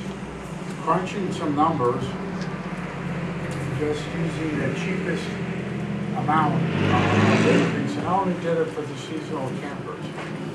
My understanding there's 27 seasonal campers there. Is that correct? Okay, the cheapest rate was actually the Newport residents, and I believe that went up $282. No, that's not $286. And if you multiply that times 27, that's $7,722 a year. That's just the money in increase. That's not taking in the regular campers. Now, if we look over a 5-year plan, that's $38,000, a little over $38,000 in 5 years brought in. Now, we were just told that all the money raised by the campground goes back into the campground. That doesn't seem to be the case. As a matter of fact, looking at the 2015 Newport City Plan, one of the recommendations under Appendix 8H, Recreation, it is recommended that the campground continue to expand to meet the increasing demand for campsites and to improve the current bathroom and laundry facility located within the campsites to better meet the campers' needs, as have been improved in the last 5 years. That's in the budget that was approved last year, half of it there, and then I'll be coming back and asking for it this year because it got cut. This was in 2015.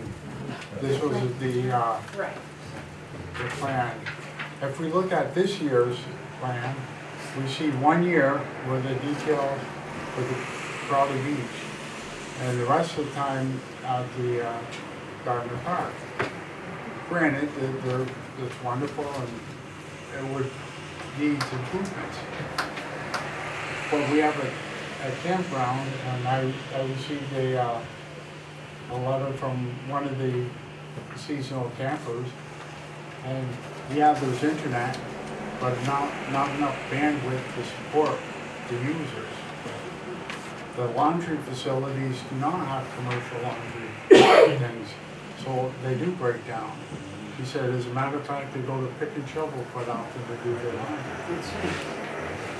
As far as activities, the only thing, and you know, I understand that a lot of the full-time campers are older people, and the only thing they have is maybe bingo once in a while, and a rec place that doubles as a storage room.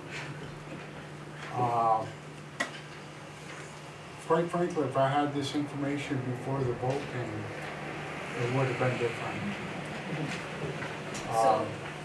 And again, I'm no mathematician. I just know if you're bringing in money, you want a place, you gotta put money there.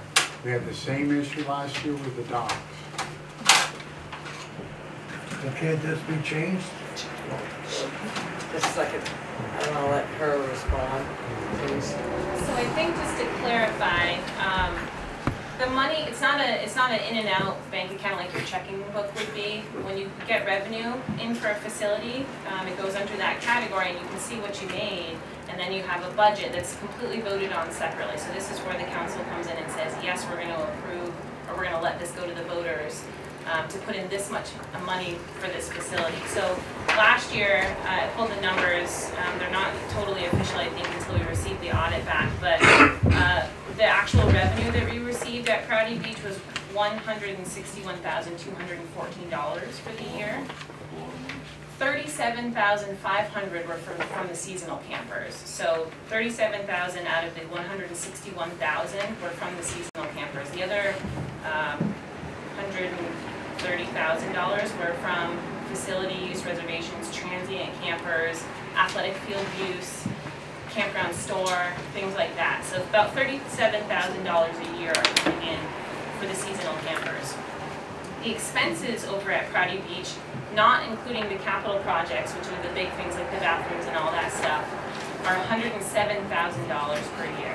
So give or take, we make about $60,000 over at that campground that didn't get put into the facility's operational budget last year. There was budgeted a little bit more over at Prouty Beach for the capital projects. We didn't use all of those, but those change on a given year depending on what the project is. So I did a little tally based on their memo, the wish list that they had, and just to give you an idea, if we were to put in the new bathroom, which we've already started doing, half was budgeted last year, the other half will come back for this year, $30,000 project. So that 5-year difference, if we increase those rates as we had planned, bringing in $37,000, that would barely cover the cost of the bathrooms over 5 years. The washer and dryers, to get 3 commercial washer and dryer sets in there would be about $10,000, including the plumbing and all of that stuff. Tables and chairs to put in the rec room was also one of the things they had in their memo. Just the cost of the tables and chairs about $2,000 to get 5 tables in there and chairs for each of those. And then to build a rec room, which was repeated in this memo quite a bit, I'm guessing it would depend on the size, but for about a 700 square foot recreation room, $40,000 to $60,000 to build a building for them. So as you can see, the reality is the cost of operating this facility and meeting those wish list things, we need a source of revenue beyond what we've been working on. And right now, the rest of our rates are pretty well aligned with what they should be, with the exception of those seasonal campers. So that was the only place beyond asking the taxpayer to pay for this facility, was to increase the users where we had been falling short and undervaluing our services for a really long time. So if we want to do projects, we have to be able to fund them. Are those coin-operated washing machines over there now? They are $2 per load over there. Pick and Shovel does have a $4, which is the big one, so $2.50, which is about par with college campuses and other laundry operations. So if we want to spend $10,000 on washing machines, the council can certainly approve that for us. But when I go in and look at the facility, me as the Parks and Recreation Director have to.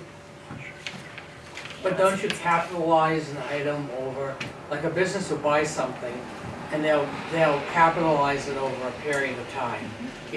That's how most businesses, don't we do that here? So if we're spending, say, $10,000 on washing machines, you're not expecting the first year to make money back on it. Right. It should be capitalized over, I don't know how long a commercial washing machine lasts. But you're also getting revenue in from the people using it. That's right. So That's right. I'm assuming a lot of the things are being capitalized, and so you're not expecting an immediate payback.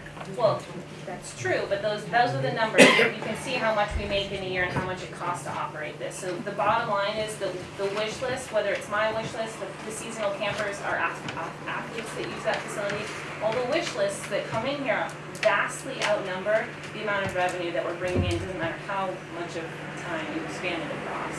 We still need more funding to go with. So that only happens. So how much money do you pull out of the washers now and dryers? That's all accounted in that operational.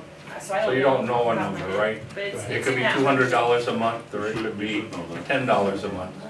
Yeah, we could get those numbers, but I don't have them offhand. But I wouldn't think, the guy that comes and repairs the machines all the time said it costs him more to repair the old machine. We're better off buying new ones, not used ones. That's what he said. So I just processed my first and only bill to the appliance repair today, was about $350. So compare that to $10,000 to replace them. Yeah, but the trouble, no, the thing is, every time you go put the money in, don't work. Right. Don't work. The water don't come in. Okay. Did you have something? You said something. Oh, I thought you said something. No, I'm saying it's a $60,000 profit, but if you're increasing the rates for another 37, your $60,000 profit is now $80,000. But not if you're putting money into it, you're expending those Well, I funds. understand that. Yeah. But I guess you've the got- bottom you're line- taking in more money. The bottom line is that we're going to actually start putting into improve things that they feel they're getting the bang for their buck. You know, that's what happened, like you said, last at the dock. The rates were going up, but they weren't repairing the docks. The docks were falling apart, and so now they've finally all been changed to be, you know. We have a much more emphasis on maintenance. And that area was neglected for a period of time, up through probably 2016, 2017. But then the one thing, there hasn't been one thing done. They would have cable, the cable, Comcast is still exactly where they left the wire. They would have put new piping, new sewer, been here and there for 3 years. 3 years. And the pipe they got in there is not copper, it is galvanized. And galvanized is not supposed to be in, as used as for water to drink. Nothing's been done. Nothing. When you save more money, here I'm a taxpayer of Newport. I pay almost $6,000 a year. And you want to increase me that kind of money, and I'm supporting this city? Doesn't sound like you like them. Yes, I do, but it's not being run right. The money that does not go into that part. When's the last time you were there? Last week, Last week? And what did you see for upgrades? I thought it was really nice. I'm sorry. Well, yeah, you buy one a year. You're sitting in your office. You're Derby Okay, let's resident. keep it simple. No, I know. Woody had his hand first, then I'll go back to this I'm gentleman. sorry if I thought I wouldn't have any more questions, but I do. No, it's all right. Does the park break even? Does it lose money? Does it make money? Does anyone know on the council? Prouty Beach, Prouty Beach Campground. the campground itself, it makes money, the campground Okay, itself. how I much, just told you how it much makes does it make? $60,000, it made $60,000 last year. Prouty Beach made $60,000. So where does that money go? Go to the general fund? Yep. Really? Wow. I don't think that's fair. I really don't. The only way that money can be spent afterwards, they have to designate it to be spent on Prouty Beach. You'll earn $60,000 profit this year, but it can't be spent until the next year. I don't know about that. I'd like to have a vote. Go ahead. It seems, from an outsider's perspective, I know a lot about RV parks, and I've lived in so many parks. I know a good park when I see a good park. Prouty Beach is an amazing place for an amazing park to be at. It definitely needs upgrades that perhaps don't need a significant amount of improvement as far as dollars, but it needs somebody that's going to be attentive to current and modern RVing. Modern RVs are large. Modern RVs have the hookups in uniform places. The power should go here, the electric should go here, the water pressure should not be 100 psi like it is, but it is. That's a good problem to have. People expect certain things. I mean, they want a safe, clean bathhouse. They want a modern bathhouse. You shouldn't take a capital improvement 3-year vote to get a good washer and dryer that works. It should have good lighting. I mean, the paint is excellent there. I mean, people take very good care of what's there, but what's there is old and dated. And if you don't reinvest in yourself, now you're old and dated. I mean, keep it modern. People want to be there. There's a demand to be there. Manage it well. People will come. They want to come. They want to come so bad the place is always full. So manage it as well as you can. Turn it into generate revenue. I mean, it's a great place to make dollars.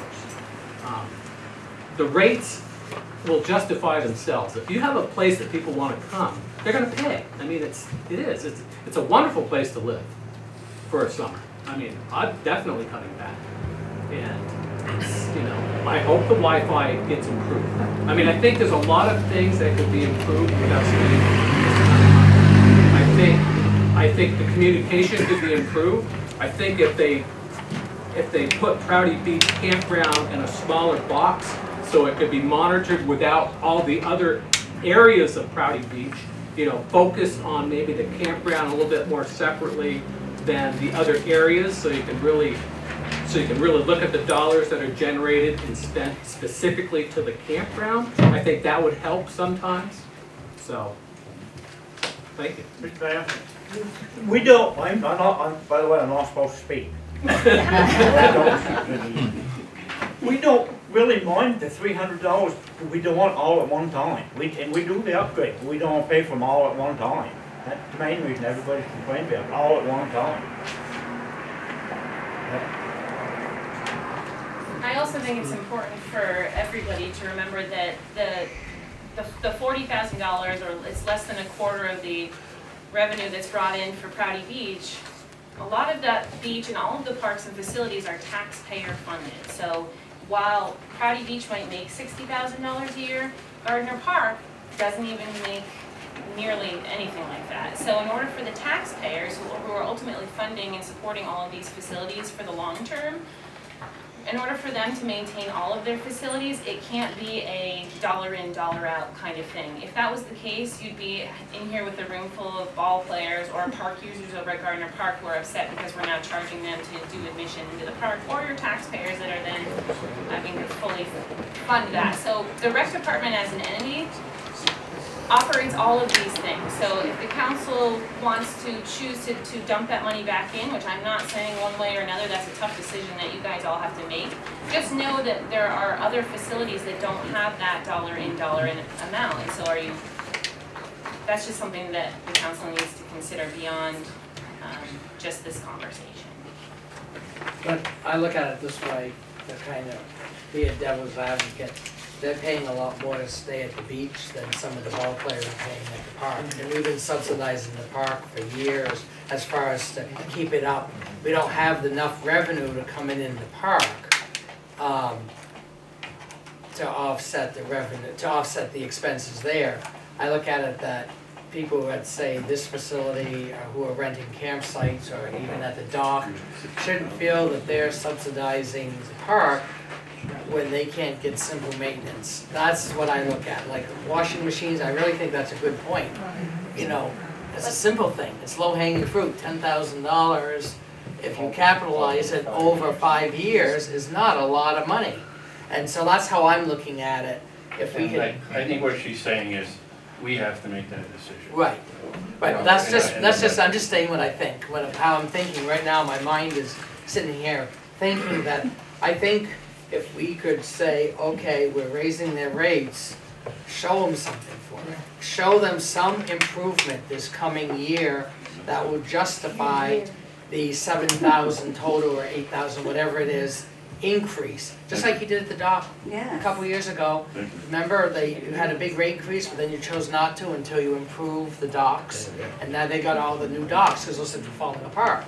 So you showed them that they were getting something for their money. I think that's what we need to do here, is we need to show the campers that they're getting something for their fees. One last thing. In your proposed 5-year plan, you detailed what you kind of want to do for each of the 5 years. You know how much money you had penned in for the park? On the bottom of that, so we did something a little bit. I'll tell you. Okay. 78,000 over the course of 5 years, Gardner Park. Do you know how much you put towards the beach? I'll tell you. Substantially less. 36,500 in year 1.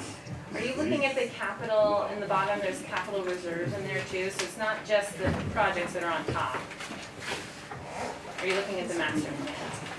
I'm looking at the 5-year plan where we broke it down each year. You specified Gardner Park, Prouty Beach. I also think that rates are a little bit of a science. So while our rates at Gardner Park, in order to support that park, are where they should be comparative to other places, the rates at the campground were not where they should have been. And so if we wanted to support a facility with what it's bringing in, that means we would have to probably triple the amount of money that's coming in for those users, which would blow our rates sky high at Gardner Park. So it's impossible to continue to maintain Gardner Park by just the users alone there. But Prouty Beach, we're still undervalued than we had before. Mr. Mayor, one thing. Can I say one thing? Yes. Please. There are a couple of sewer crossovers onto other people's lawns that present a danger. Excuse me. It could be dangerous. People walk by, they see it, if they step over, somebody can trip and fall and get hurt with those sewers going the wrong way. Thank you. Can I ask one question? Being a Newport resident, how come the Newport residents campsite increased more than anything? It didn't. It was just a flat, yeah, it was less. It's a flat percent. Ours was 19? Ours was 19, theirs were 18. Yes. You know, it's a sad situation. There's several Canadians that have campsites, and with the exchange rate, they're taking a big hit. Yeah. And they're not coming back. There's 73 people waiting to be seasonals. You have all that land that can be utilized for seasonals. All right, anything else? So we have to take a new increase then.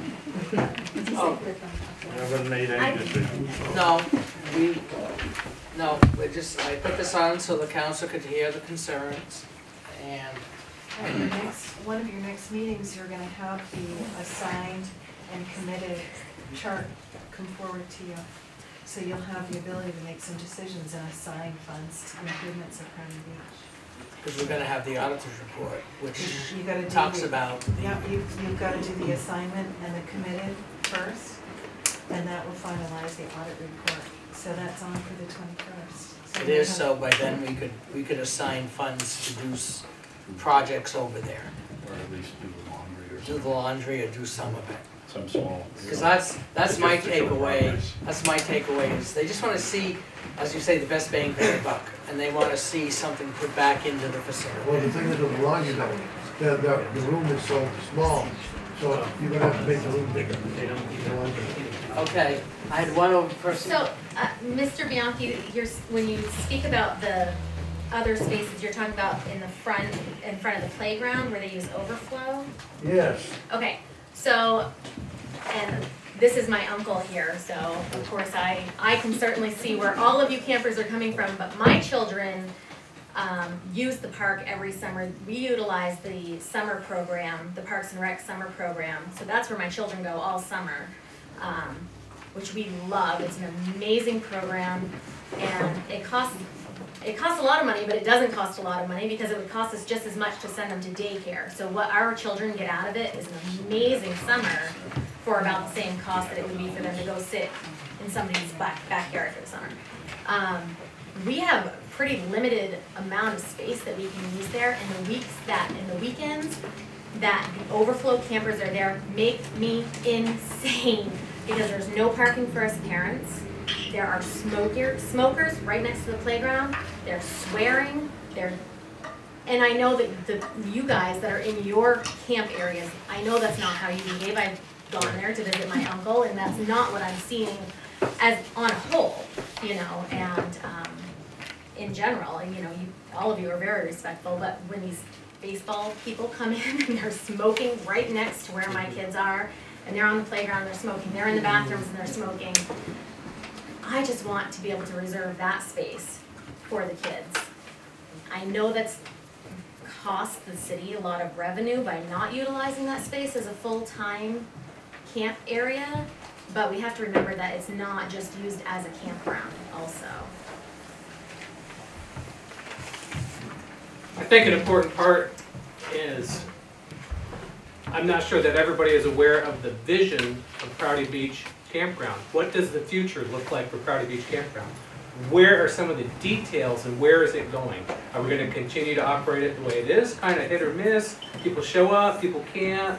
If they're not happy, they leave. Are we going to expand more sites? Are we going to take that big paved parking lot and turn it into generate more sites and more revenue? Are we going to add more sites in the overflow park? I mean, where are the answers to these questions? Where do we go to get the answers to these questions? Is it the recreation director? Is it this board? Can we get small improvements made in smaller steps? Can we get our Wi-Fi so it's adequate for the park without coming to meetings? You know, can we take small steps and improve our park? And then after Jess is done, I'm gonna wrap it up. So this kind of just all circles us back to the budget process and the money that we put in to invest in this facility and what we're looking at getting done. So a good time to have those requests and take the input would be during those budget sessions. And we did, one of the plans on that 5-year plan, you can see that back parking lot, that's where we're looking to add those 6 larger pull-through sites. Where, the big front? No, the back parking lot. Because I heard the big front one was The going to lakeside. get developed. The overflow camping will remain overflow. Right. The back, so the lakeside parking lot. 6 or 7 new campsites, pull through, big size. Yeah, that's one of the things that we'll be requesting, and then also some lean-tos because of the bike path that's going through. We think that some campers may be ready to use that space that don't necessarily have a tent or an RV, so doing some more opportunity there. We're looking at some other sites, but that all just comes back to the budget and that process, where that's when we get to decide the expenditures. Right now, we're kind of talking about the revenue that we need to support that, but so it's a long conversation. So let me ask- Certainly, you're happy to take input. All right. But what about when you put the new sites on with the big parking, how are the people that, in the middle, gonna get, for emergency, get out? We'll keep both those driveways. We can talk a little bit more about that. That's important. That's very important. We're not gonna cut off your access to get in and out of your site. All right, so I think, Mary, thank you for coming. Appreciate it. Thank you for Some hearing good us. input. Thanks a lot. Yeah, And we have an amazing asset in our director, for anybody who is questioning that. She's phenomenal. It's a big job. It is a big job. Thank you.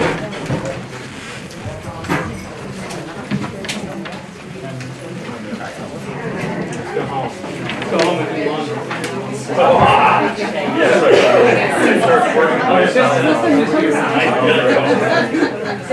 okay, Wade's cousin volunteers his daughter's house for laundry facilities. She's just on the other side of town. It's just Woody and I.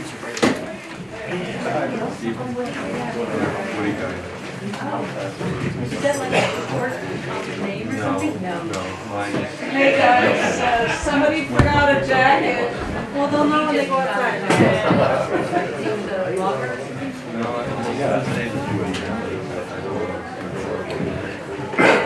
Hey, someone forgot a jacket.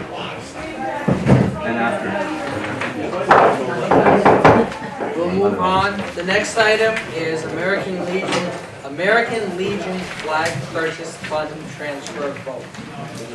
And we had a memo explaining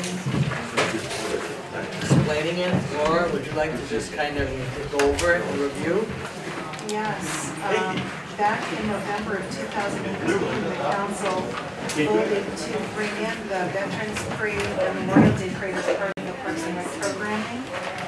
And you can see that I attached, the last time the flag purchase was requested was back, let's see, there was one in 2017, and then there was one in 2016, and it's time to replenish that supply. When the council made that vote in November of 2018, the budget was already established. So now that it's time to make the purchase again, what we're requesting is that the funds go from council special projects into, I think we said council, recreation annual events so they can make the purchase, and then we'll keep it there going forward so we don't have to go through this process. It's just natural. Follow me? I do, but I'm just wondering why it can't come out of the events money that we authorized. We have a line item of $11,000 for events, right? It's historically come out of council special projects, so it's kept it consistent. Right, but one of the reasons for having that line item is so that we weren't spending the money that was in there for the council for flowers and other items, right? Do you want to take that on, Jim? Talk about how those funds are, The council funds, how they work, You're talking about the 11,000 or the special project? the special. oh, the special The funds. special fund, the special project fund is there for you to provide money for any special project that you deem worthy. Stepping down from here, well, I'm not here anyway. This end of the table is Command of the American Legion. We only request those flags not every 2 years. Do we have to replace them? After they've flown for 2 years, they either disappear or they're gone. And those flags go to all the cemeteries in the city. Every veteran gets a flag award. So I think it's we owe a lot to the veterans of this place. Because if it wasn't for the veterans, we wouldn't be sitting here. Absolutely. So I think $500 is cheap enough. What do we have in that line item? My budget's here somewhere. We You haven't could- spent anything out of council special projects. And how much is in there? 3,000. 3,000. And those are things like we might send flowers to someone who's passed, a project like this. What are some of the other things that have been spent on? Plaques. Plaques. Plaques for Yeah. people. Plaques, Yeah. Took money out of there for an event somewhere along the line somewhere. 1 year, but generally it's spent on flowers for someone who might have passed, plaques, things like that. And so so it fits right into what they're requesting. So. I mean, you can certainly put it in your budget every year. I wouldn't be against that. Well, this way it's an automatic thing. Yeah. You have a paper trail. If it's there, you know. Then anytime Jim needs it, he can let Jess know because it's part of their budget. So what we'll need though, for this one-time request is to take it out of council special projects, the amount which was 300, no, They're asking for 500. 500. Well, you said, it said 3 to 500, but. Well, we'll take the 5. Well, those little flags. $300 didn't buy many flags. No, I know, they're quite expensive, it's quite. It's the sticks, it's not the flag. It's a stick? Oh, okay. So we would need a motion to do that, for the So request. moved. A motion made, is there a second? I'll second. Seconded, discussion? Hearing none, all those in favor say aye. Aye. Opposed, ayes have it, motion carries. Thank you.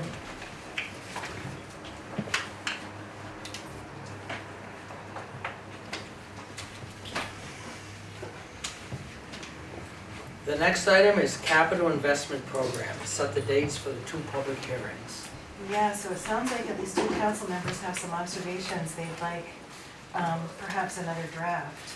So I would ask you to either send me your material in an email or come in and revamp it with us, what it is that you want changed. Because once this is submitted, there's a requirement that for a population of our size, 2 hearings are required.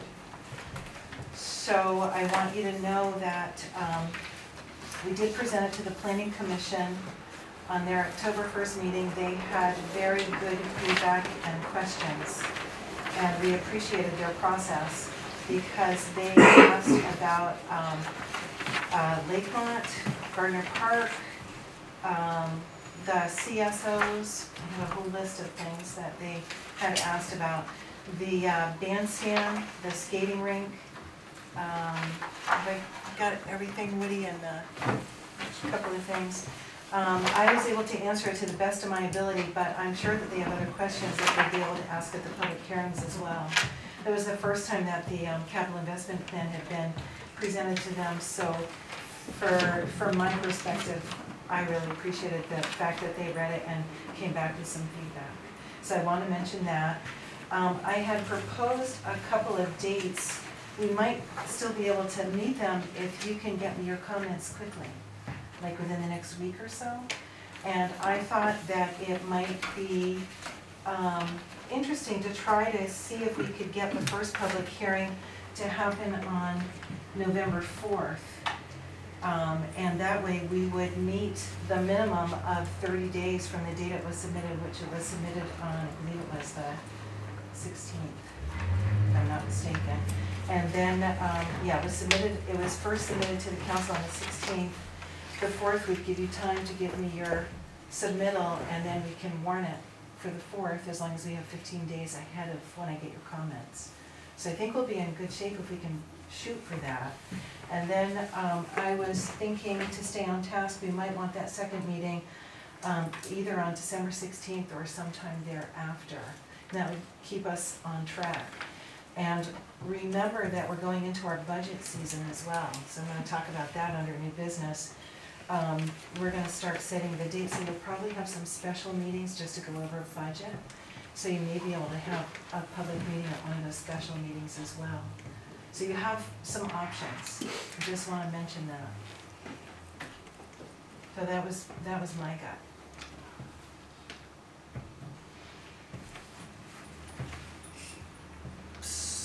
Good? So, so you think the 4th will be okay with the input the council members I'd want like to to shoot provide you with their... Yeah, did you have any you want to submit to? I mean, feel free, just give me a deadline where I can expect it from you, and then we can, what I can do is incorporate it, then it becomes yours. So, I think you know what I'm looking for. You're looking for more detail on recreation? Yes. Yeah. So we can do that, but I'd really like your input on that, because we'd like to have it in a state where it not only incorporates the questions from the planning commission, but also captures your stuff so we have a more likelihood of this getting passed. I mean, the whole idea is to have it get passed, and you guys approve it, it's your authority, and then we use it as our guidepost. Eventually, as we get better at producing this, I'd like to do what Richmond does, which is carve that first year in stone. So it becomes, the 5-year plan becomes a 6-year plan, and the rest are the guideposts. We think that will formalize our initiatives, and it will also address some of the questions that some of the campground had about where are you going with some of the stuff, even though it's written in the plan. They haven't seen it yet. So it's all meant to tie into the waterfront and downtown master plan. It's intended to work with the planning commission on the municipal plan that they're generating, to be our own capital investment plan, and to complement our budget. So we're trying to take a whole bunch of different documents and wind them together like separate threads making a rope. I'm kind of excited about it, but it's a huge body of work, and it takes feedback.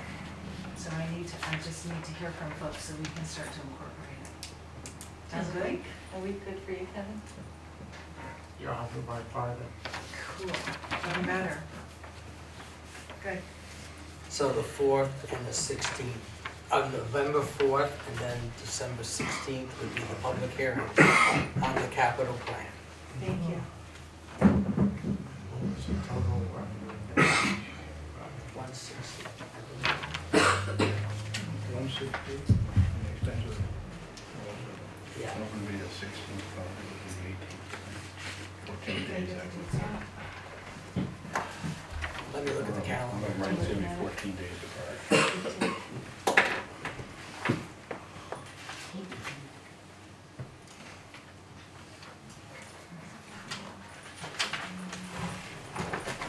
They're going to be 30 days between each hearing? How many? Again? 30, right? A minimum of 30. No less than 30, no more than 120 days after a proposed plan or amendment is submitted. So that date is November 16th, yep. We shall hold 2 or more such hearings. Failure to hold a hearing within the 120 days shall not invalidate the adoption. So you've got no less than 30, no more than 120. That's what I was So trying. those dates, I believe, are okay with the calendar.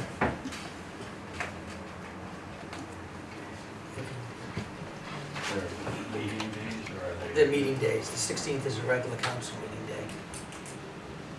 And the 4th is? November 4th is... November 4th is the It first should be Monday. 14 days between the meetings, right? Well, this is December 16th, so you'd have Oh, November okay. 4th, Right. and then you'd move, December you move to 6th. 5 weeks later and have December 16th. If you want to stick with that. Sound good? Mr. Mayor, just to be clear, the hearings give members of the public an opportunity to have input with the potential of changing the priorities of the city, is that correct? The legislative body may change the proposed plan or amendment, but shall not do so less than 15 days prior to the final public hearing. So if they decide that they want to make changes, they'll have to come forward at the first public hearing, then you'll have to take action. I'll send you guys the board document for you to take action on that. So the first public hearing is an opportunity for city residents to offer suggestions. The council can incorporate them, but the second public hearing is, if I'm understanding this, an opportunity for people to hear what the plan is going to have, but not to further amend it. Correct. That's my understanding too, because they have a right, one of these statutes says they can vote upon it immediately after the second and the final, which is also the final hearing. Okay. So we're set on those dates. Thank you. Okay.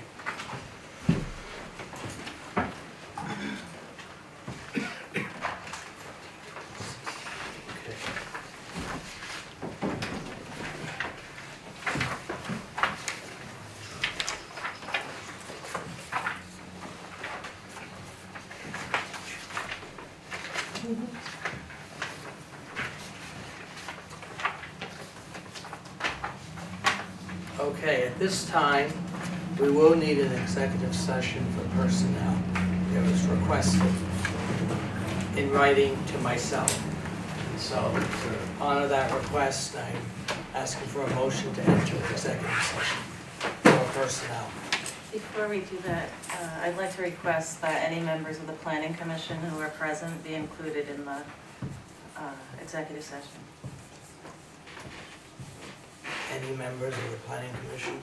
Does any council member have an issue? Anybody? We were present on the October 1st meeting.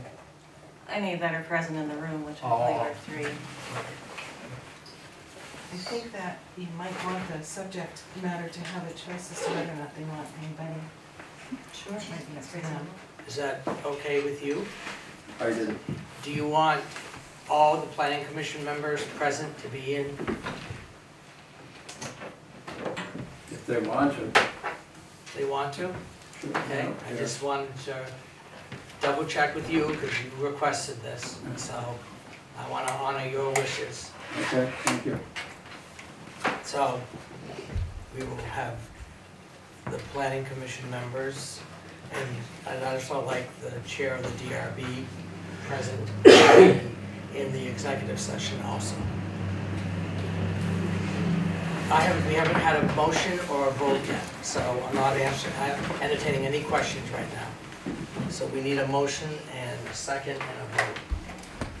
I move that we have an executive session due to personnel and include members of the planning commission and the chair of the DRB.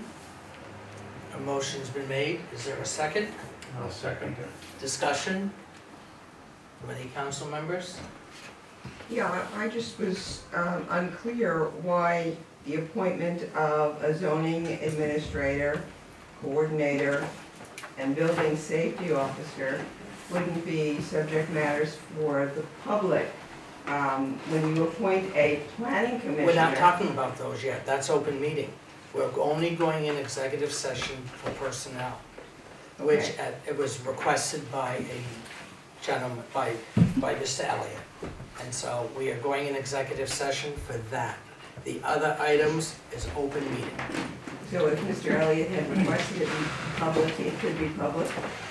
What, the executive session? Yes. No. He can be. Do you want it public? No. No. He chose not to have it public. So, a Motion's been made and seconded. All those in favor say aye. Aye. Opposed? The ayes have it. I also,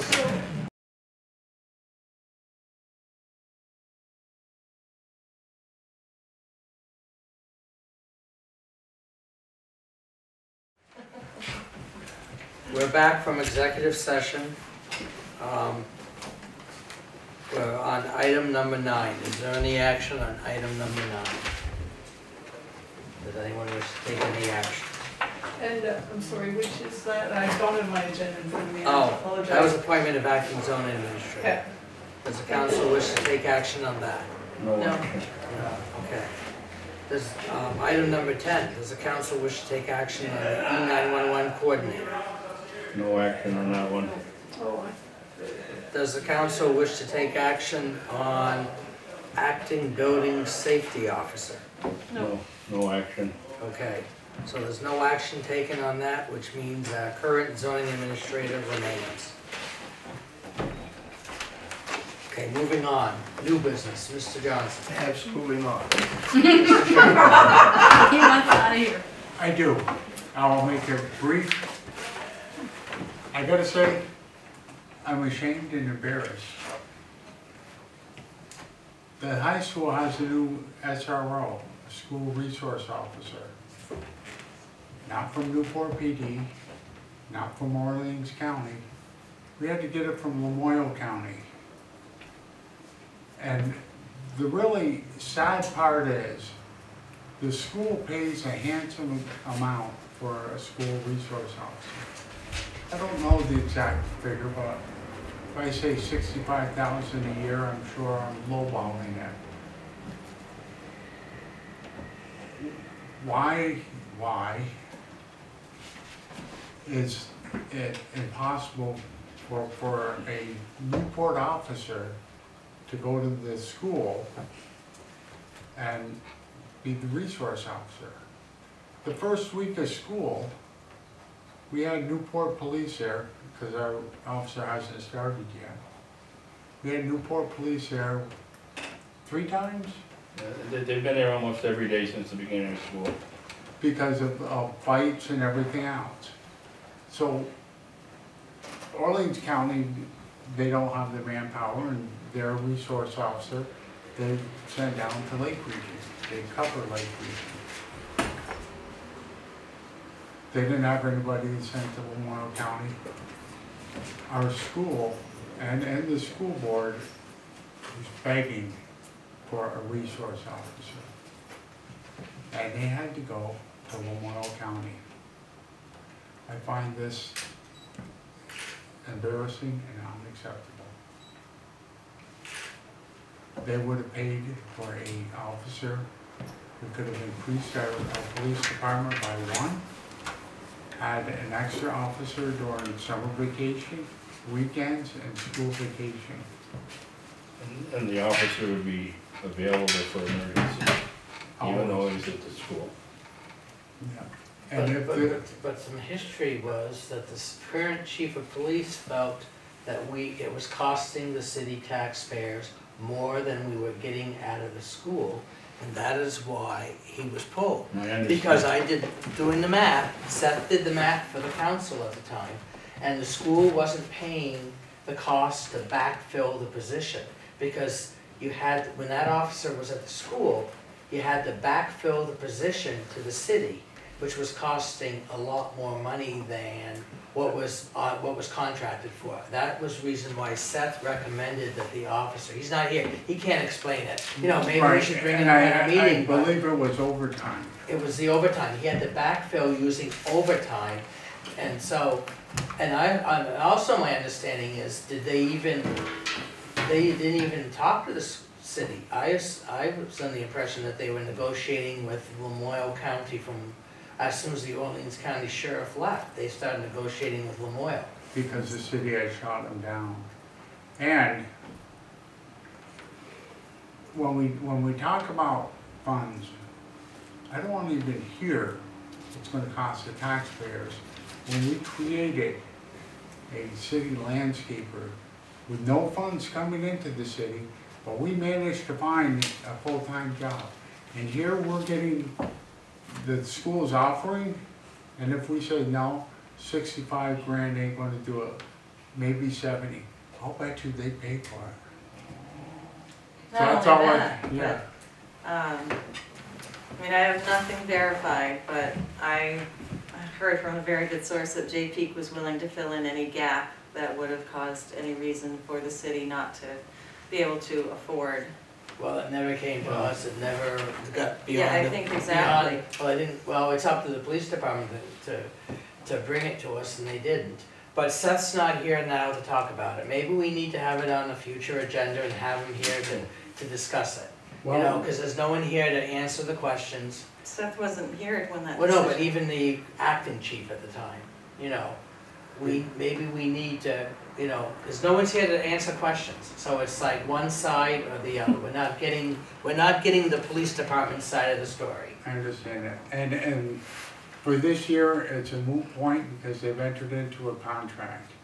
I think their previous interactions with the city have made it perfectly clear that the city is not interested in supporting our local school.